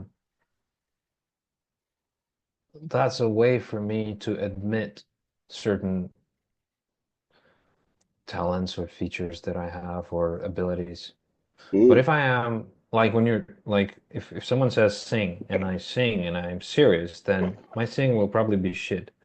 And I'll sing off the pitch and I won't be happy with it and then I'm a bad singer. But if I just play around with it like I sing um mimicking, I don't know, or impersonating like in the opera style or some other style, if I sort of fool around, mm. then I can see that I I can sing and Yeah, yeah, yeah. that's happening. But the moment I become serious, like I start to I start to trip, I start to limp, I start Mm, to, mm, there's no flow. And when you mentioned that seriousness, it's almost like that seriousness that I am looking to find to actually admit some of the talents or virtues that I have. And I can do this, I cannot do this, but be serious about it. Don't like serious in a way that, well, it is there, it is real. Admit it, accept it. Like that's you can do it, and you're good at it. Like whatever you're doing, you're good at it, and just accept it, just admit it. And in order for that to happen, like there needs to be that sort of seriousness, not foolishness. Otherwise, you just, well, I don't know. It's almost like that antidote to unworthiness that mm, um, mm. I don't know if what I say actually. makes sense or enough sense. But that's how I mean, I don't. I The more serious I become, the more shameful I become, and the more embarrassed I become. I guess that's what's happening to me. That's what is happening here now. That embarrassment, and I like I want to.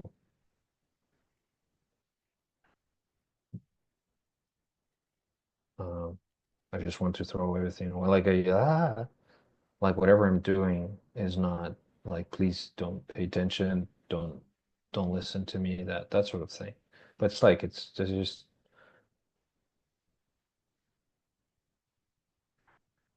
shame. Yeah.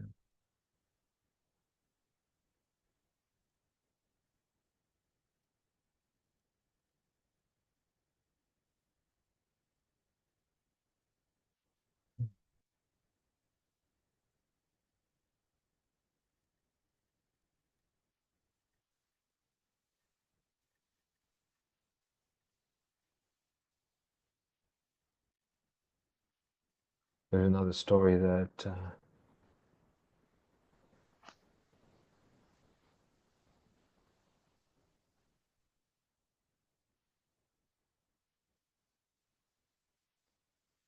I don't think it matters, but there's a story that what if I had someone when that shame is felt, and it's almost like when you're a kid, I guess, and your father says, "Oh, you did this. I'm so proud of you. You're so good at it." And then when that happens, that sort of so there's someone who's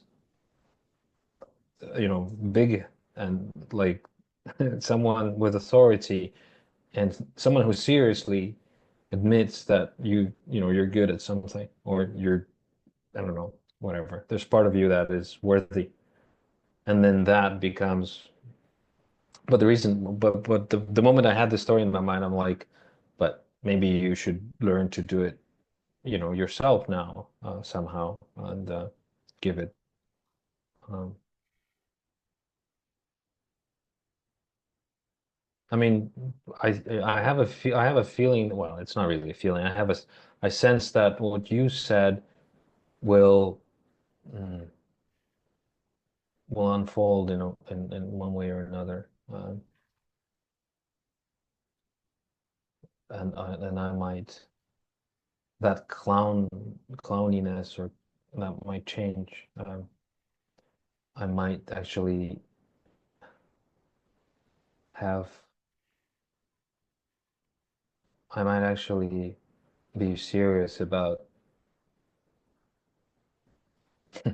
loving myself, I guess.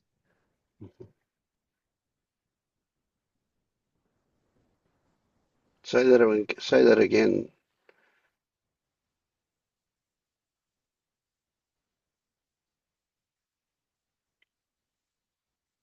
Be serious about loving myself. Just say the last Like bit again.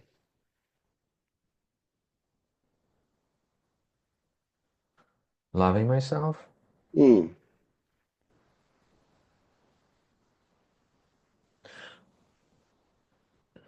Now don't escape from it. Just stay with it for a second. Hmm.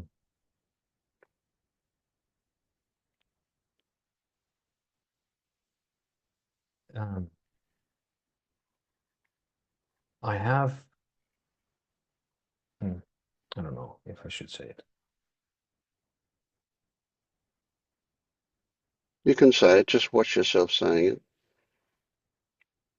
No, I just wanted to say that I do it not often, but I say this to myself, and sometimes like I have this like I love you sort of thing, and it does sink. But now I think whoever is saying this, it's a different it's a different kind of um, it's like a love. Uh, it's a different love. It's I don't know. It's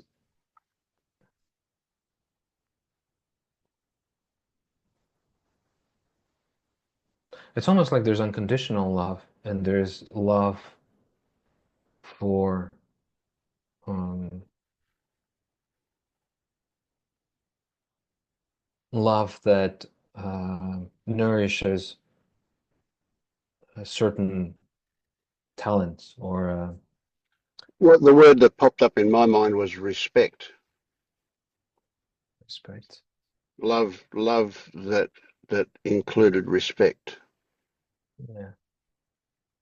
It was definitely not unconditional. It's worthiness. Yeah, yeah, Yeah. yeah. I see what you're doing, and I respect you for that. Like I respect, I I respect your skill. I respect your knowledge. I respect your. Uh, No skill, no, none of that stuff. It's just what popped into mind. I have no idea where it came from. really? I was It, it almost felt like you gave me a spade and a bucket of sand, and oh, Vince, thank you, and I started building a castle, and then I built it and I showed it to you, and you just went, no, no, no, it's no, that's a bad castle. No, I just said castle. I just gave you sand. I just gave you spade. Why did you build this? No, I'm just. Uh, I guess that's just my response to. Yeah,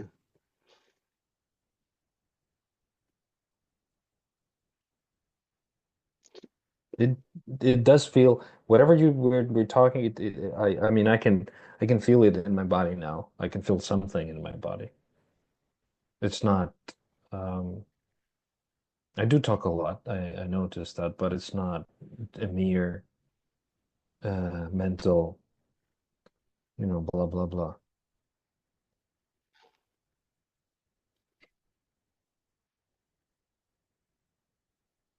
Thank you.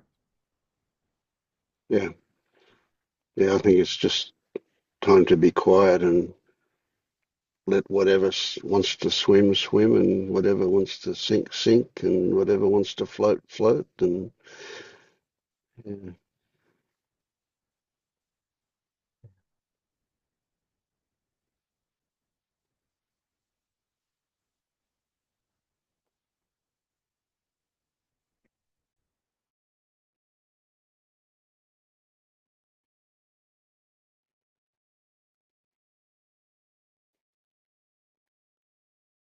what are your thoughts, Bianca?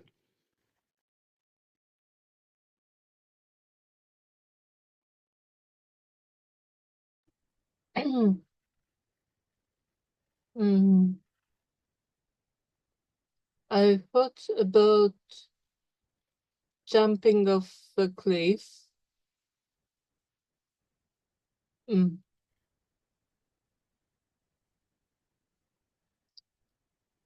I I don't understand why people jump off the cliffs.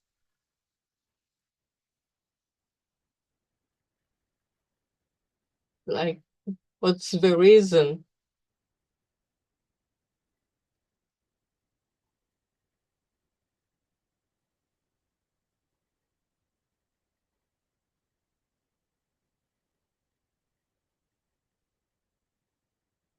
And it would be hard to convince me to jump off.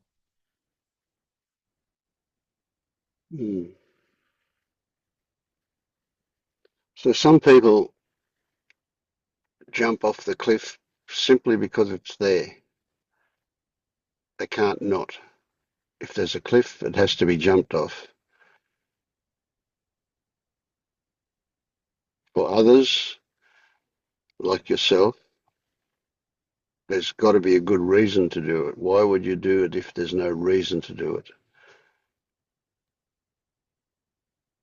Any reason we come up with is not sufficient motivation to do it.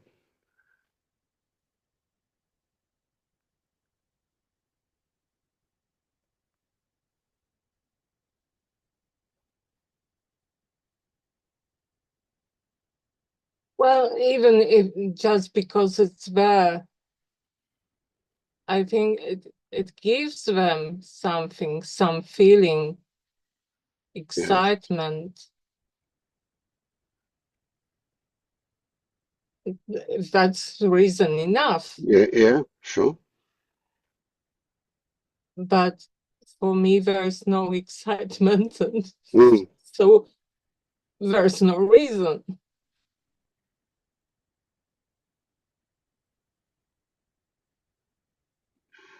So that's coming from one direction. What about the other direction, that there is fear about doing it, and that the not having a reason is simply a way of not experiencing the fear?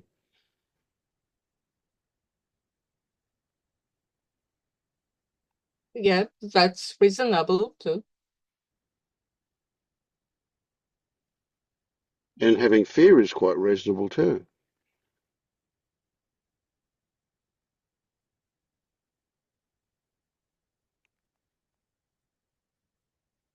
For those who jump off the cliff, I think it's the part of excitement, of fighting the fear.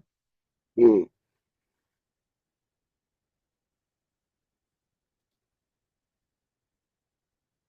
Maybe. Which brings me to the thing that says, you know what, it's very likely the very same sensation, one with a story of excitement, the other one with a story of fear, but the sensation is the same. No. It's similar, Mm. but not the same. Well, very different stories about it.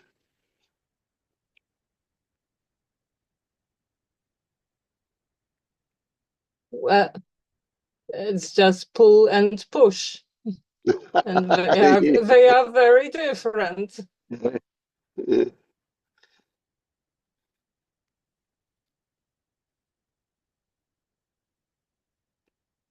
So how do you know about the pull? That must be something you've experienced in order to know it exists even.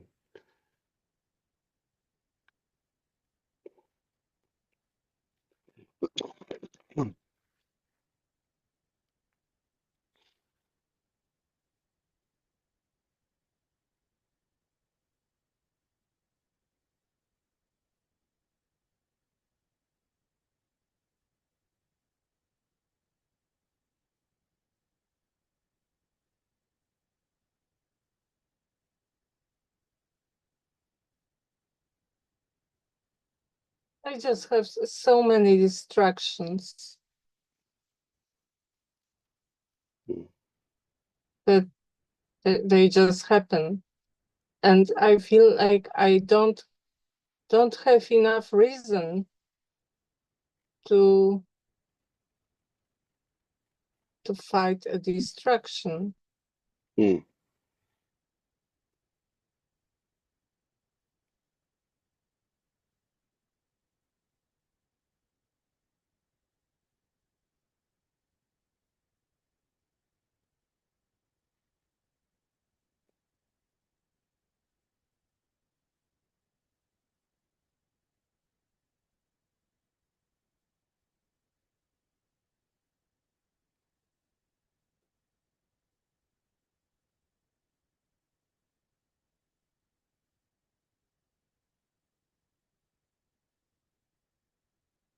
I have a story, and I don't know whether it was actual in my memory or not, but I vaguely, well, I call it a memory, so maybe it did happen, that I stood on the high board at the swimming pool as a kid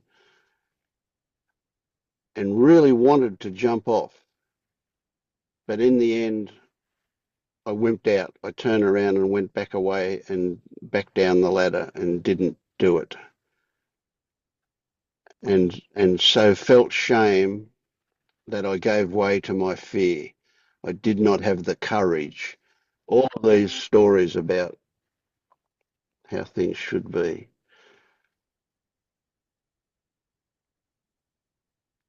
And then I guess I did things to not feel the shame.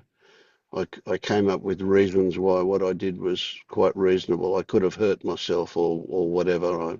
Whatever stories turned up to cover up the shame of not having the courage to actually do it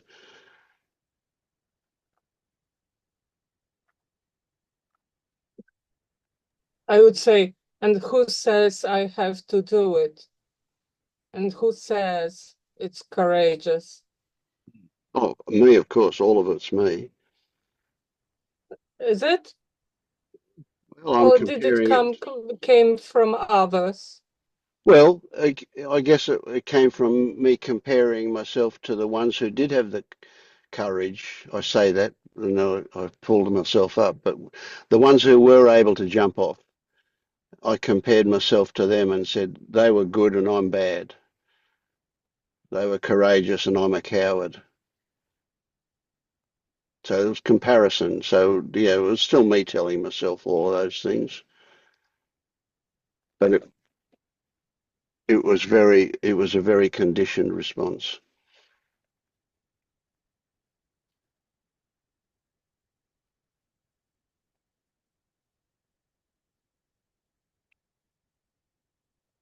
And of course now I tell you that whether you know if I presume it actually happened, I have no feelings of shame about it.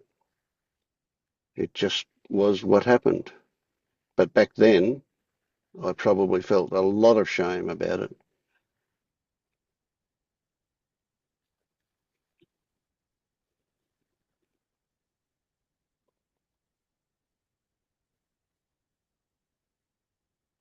Yeah.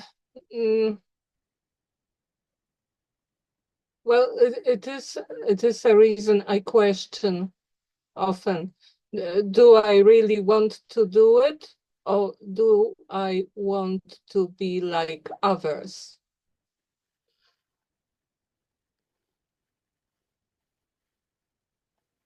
Oh well, without question, back then I wanted to be like others. Those others I saw as being the way I should be, the way I would have wanted to be,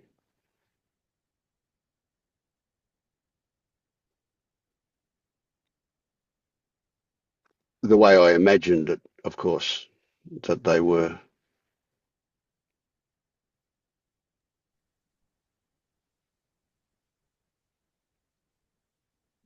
Vince, can I ask you something?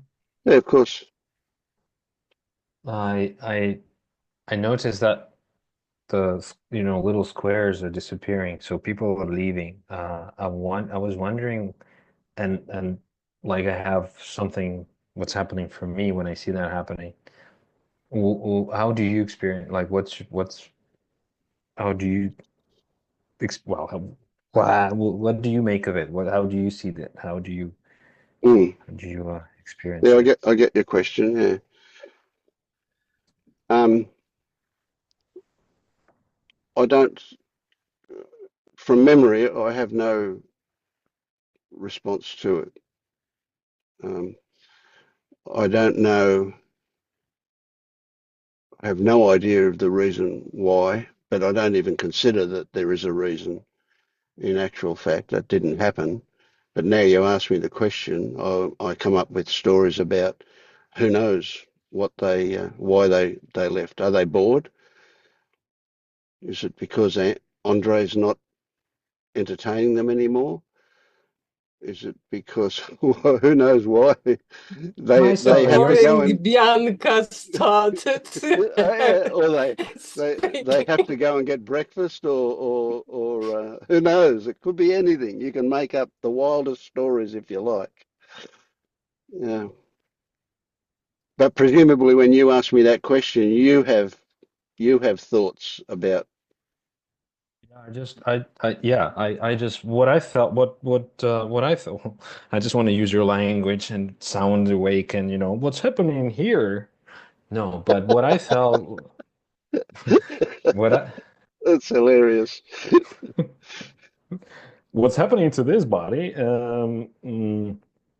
even there's no body. Anyway, no, what I noticed that when I see that happening, I start like with every sound. Well, because there's a sound, right? Every time someone exits, I feel like it's a sting. Like it's almost like ah, it's almost like uh, you know people turn around and walk away. It's like a mini reject. Well, it's not. It's just it's a rejection. Like I Mm, reject you. mm, I reject you. mm. And And I was like, but also I felt a little grateful for being able to feel it and being able to share it.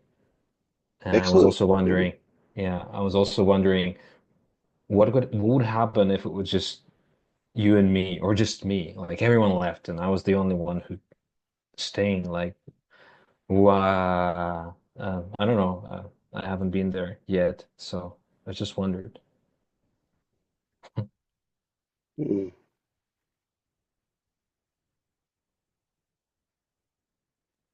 I guess that's, to me, it does feel like if there's no explanation, if people are leaving without, well, because your format says, coming, leaving, so I know that, but still, I cannot help feeling rejected every time someone leaves.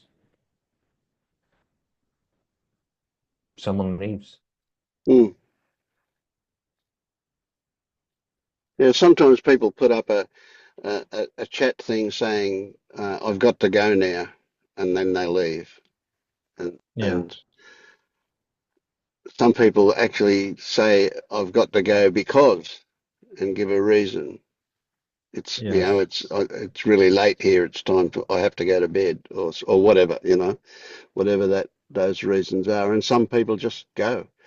Well, those who just go, I do have a slight relief response to that.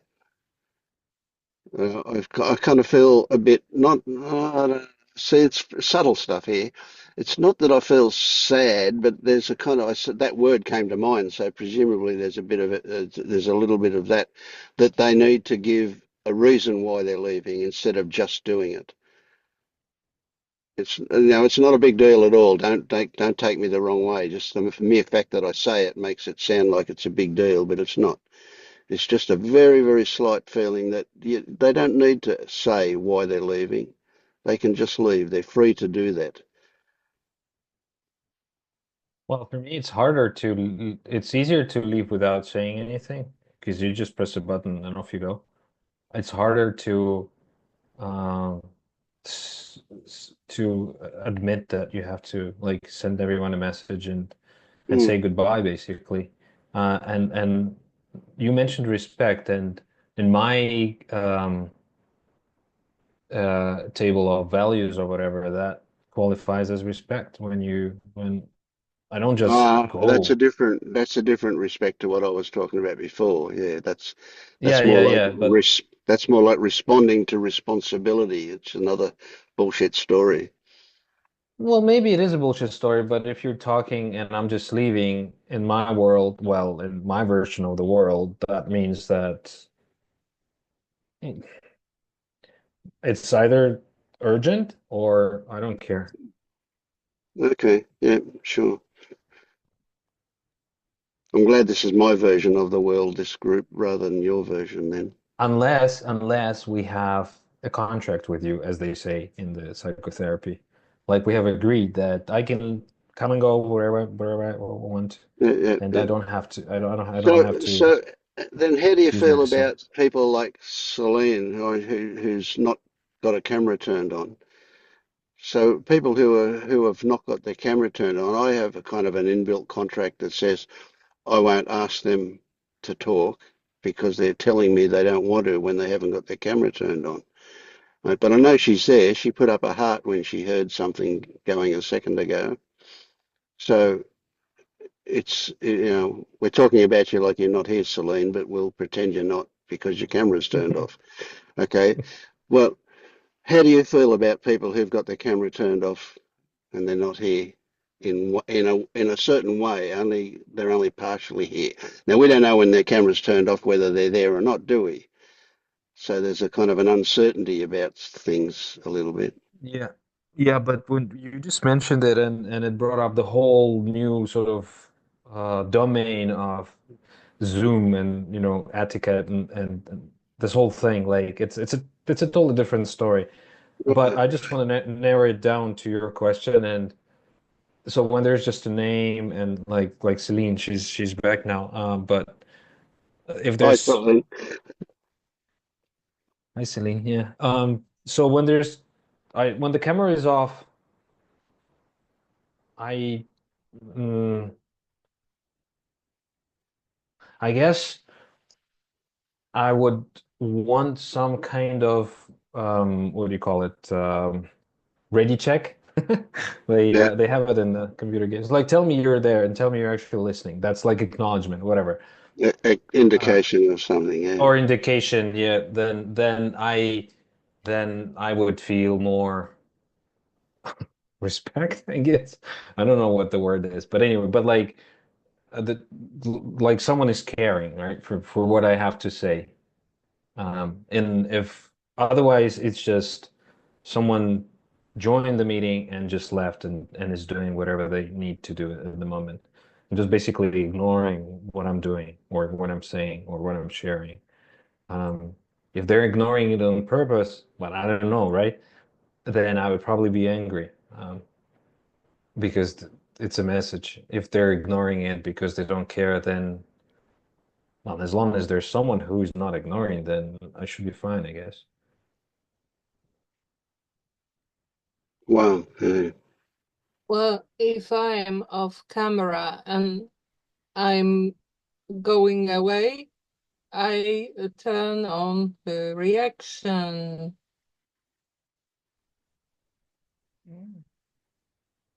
Oh, wow. That's next level. Yeah. Where are So they? I don't know where the reactions are. is there a reaction, Andre, I'm not listening to you kind of reaction, then, or I am listening to you, then I would know, Yeah, can we make recognize. custom reactions? Yeah. Like Vince, I don't care what you have to say, and then just turn the camera off, and then you would see it, right? Then Mm. no, Vince, I was joking. No, I do care what you have to say. Do you think I care whether you care? Okay, so I Do just you? You meant don't? I'm leaving. No, I I'm do joking. actually, yeah. Sorry, Bianca. I just wanted to say that there are ways to say I'm away from the computer, but there are no reactions. I am here, I'm listening. I love this conversation because it really speaks to, yeah, just our minds and how we interpret different things that are happening. Because I realized I started caretaking when I saw a lot of people were leaving. And so then less cameras were on. And I wanted Bianca to feel that she is being heard. So I turned on my camera to like show that like I'm here listening.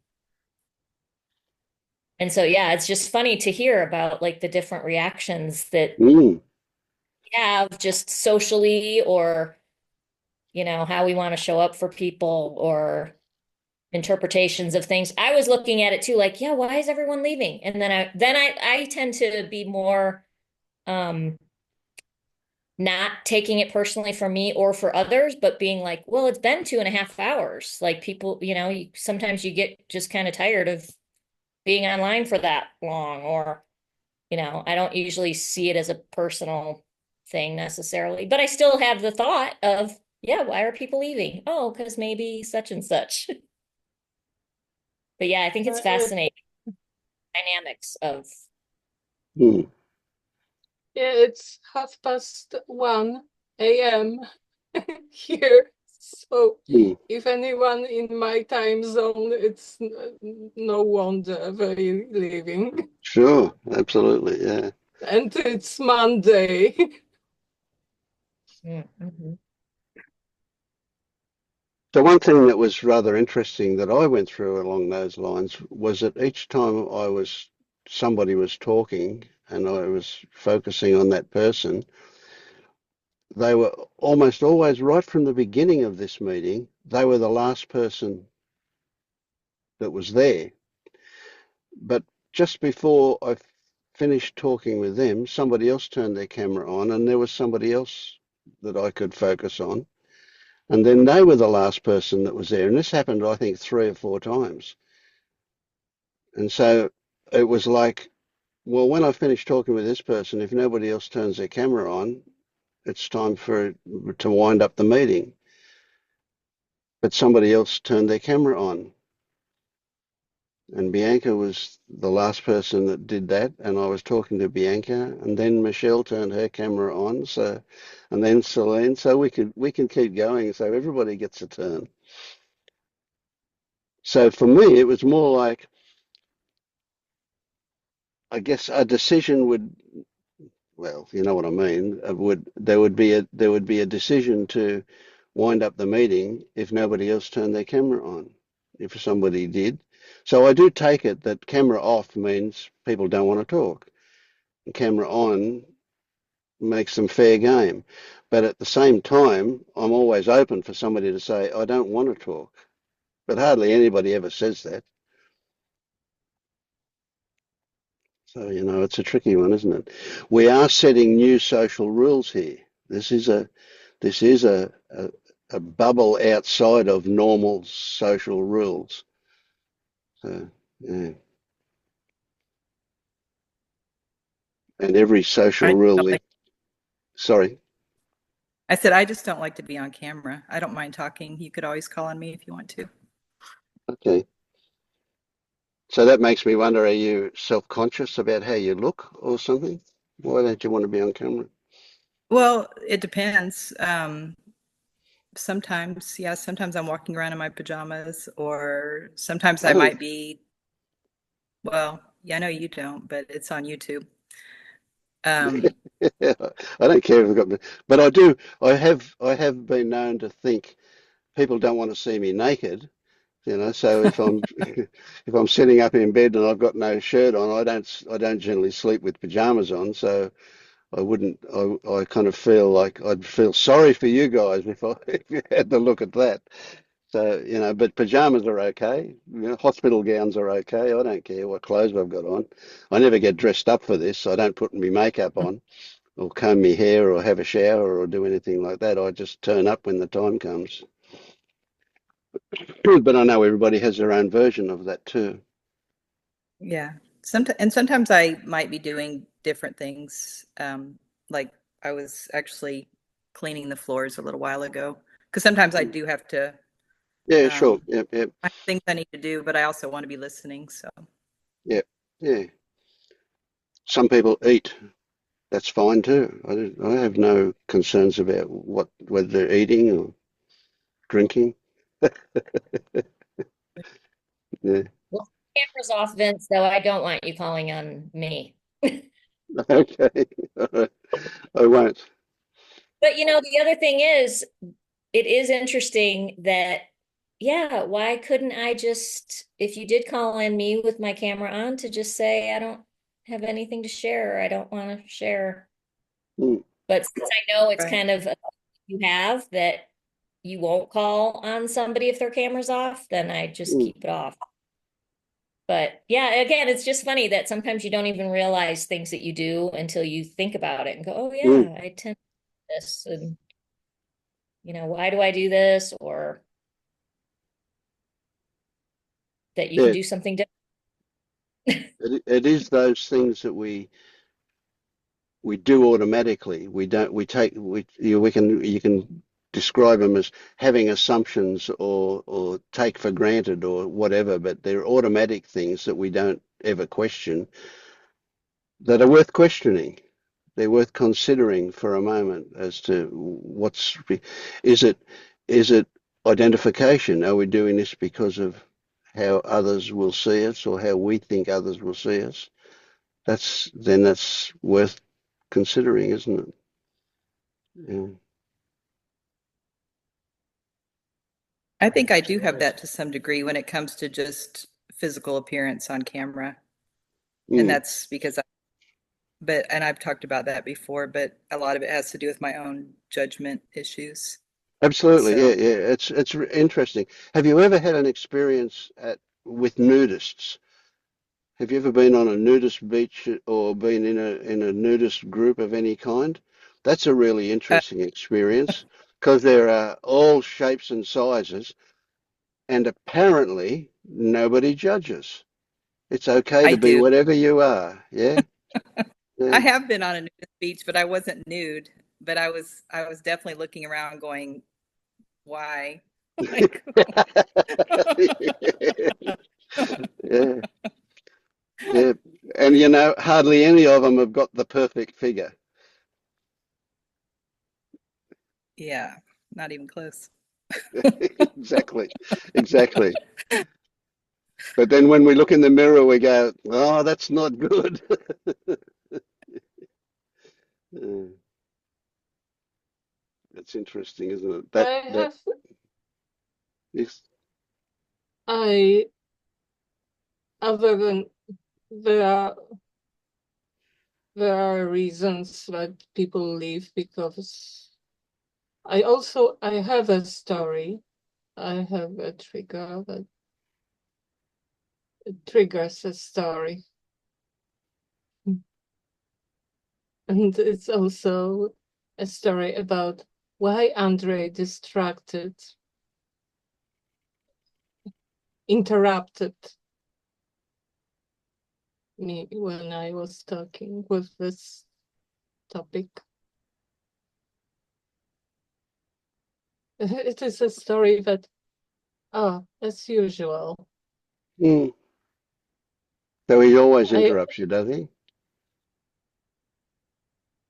know it's as usual, what I say is so out of place and so unrelatable that people leave or interrupt me with other topic that is relatable to everyone. Mm.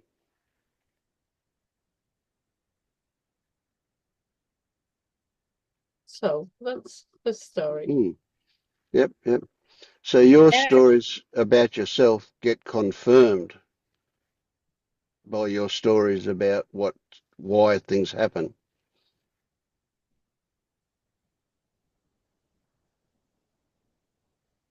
Sorry, Michelle. I was just going to say too that I think that's interesting because I actually could relate to Bianca's story because I was thinking, yeah, like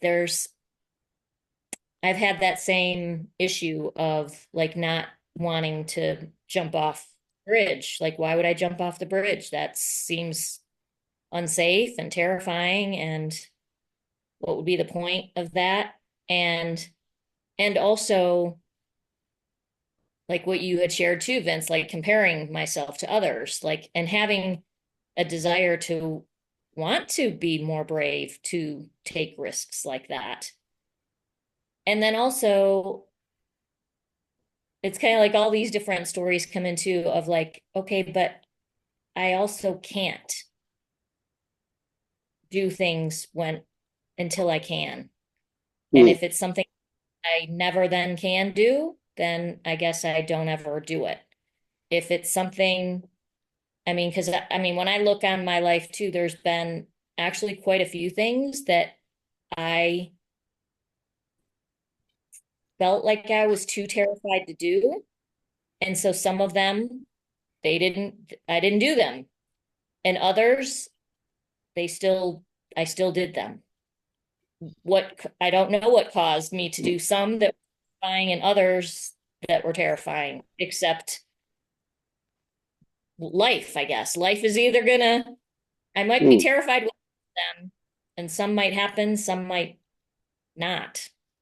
Mm. But that I'm not really determining that Yep. is what I'm now, which pretty much my whole life, though, I thought I'm the one doing that. Even though I couldn't explain, well, why did I do some things that then were terrifying? Well, I don't know, Mm. but maybe I didn't get up enough strength to do it or whatever, but Yeah, kind of yeah, doesn't that make doesn't. That's right. It doesn't work because of the perspective you're using to describe those things, and so you're seeing it from a perspective of fear and courage. And so that's how you're describing what happened. But what actually happened is probably quite different to that. Of course, you'll do what you have to do when you have to do it, right? And it won't be a case of fear. You could later on overlay a story about I overcame my fear, but if you have to jump out of a window of a burning building, you just do it, don't you?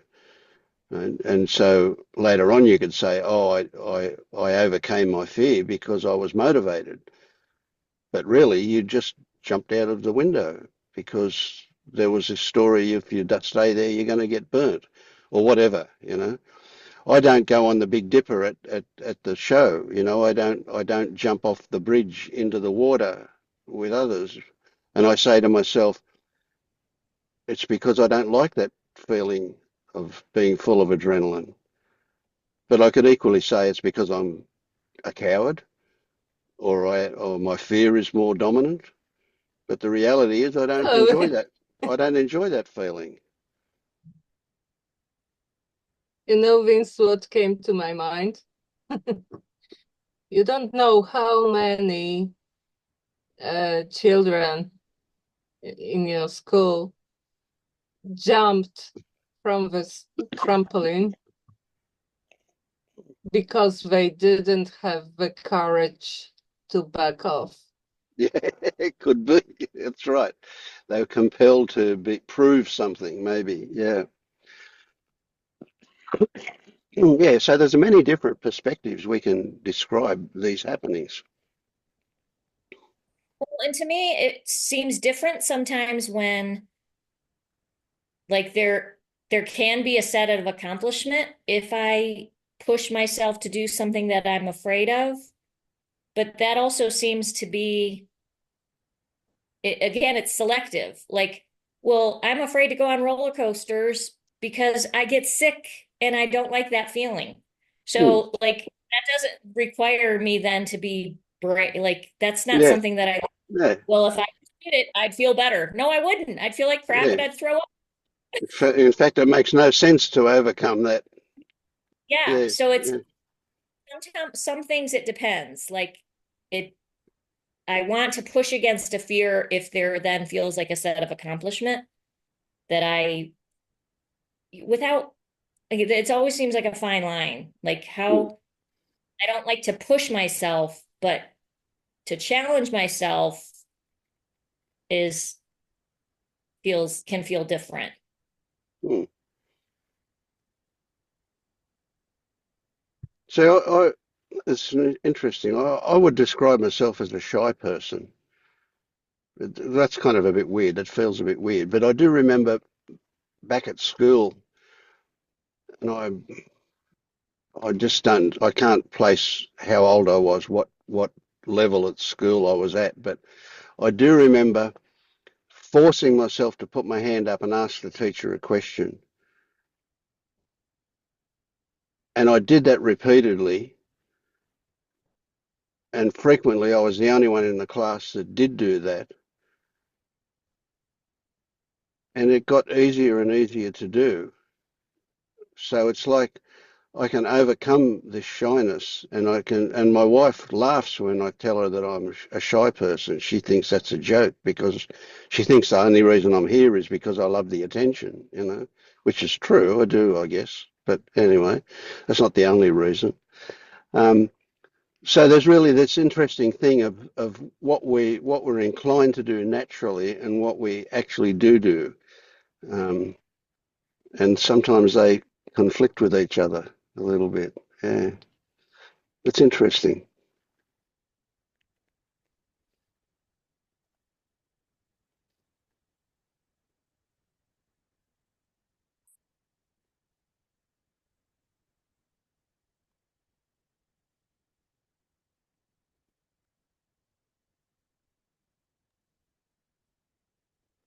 But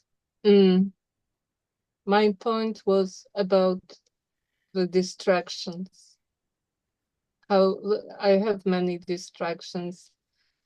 Yeah, not to feel unpleasant feelings. And I feel like can't find the reason. Why would it be better for me to feel this unpleasant feeling? And this is why I'm not able to do not fall for my distractions.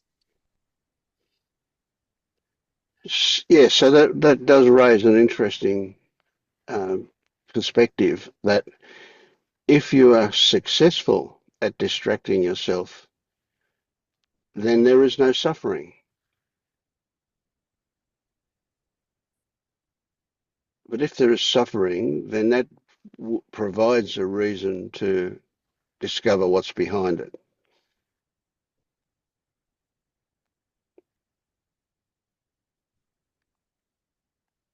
And even if there's no suffering, maybe sometimes other reasons emerge to look for what's behind it.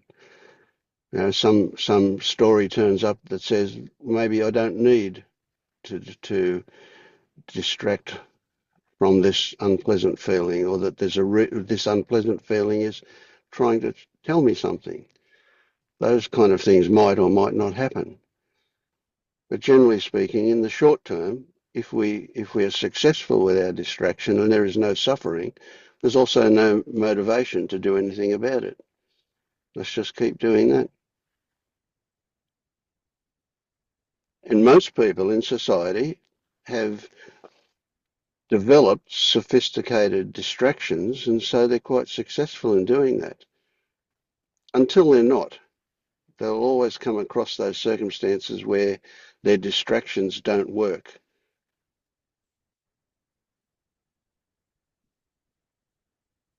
And if it's occasional, then they'll just live with that. Or if they don't realise that there's a possibility of, I was going to say fixing it, then that's just the way it is for life. And they go through life, all of life, like that. But others, for some reason, are compelled to move beyond it, to change that.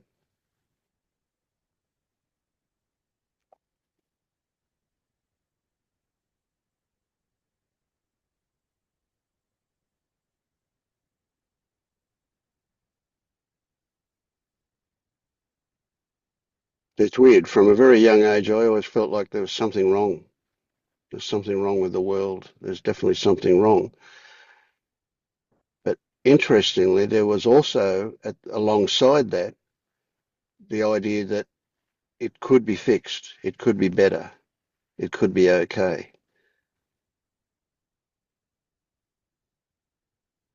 And it's crazy that, given the state of the world today and the fact that I'm an old man, that I've still got this idea that things could be better.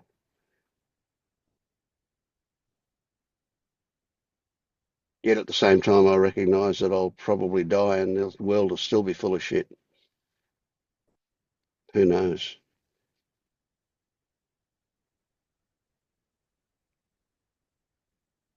But if just Andre is better, I'll be happy.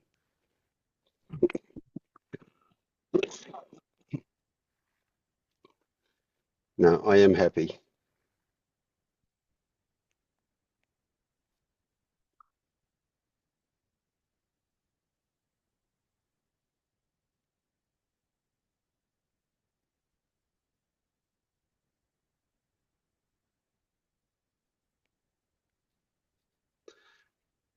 But here we are, just coming up for 3 hours, and it's time for me to go and see if my wife's happy.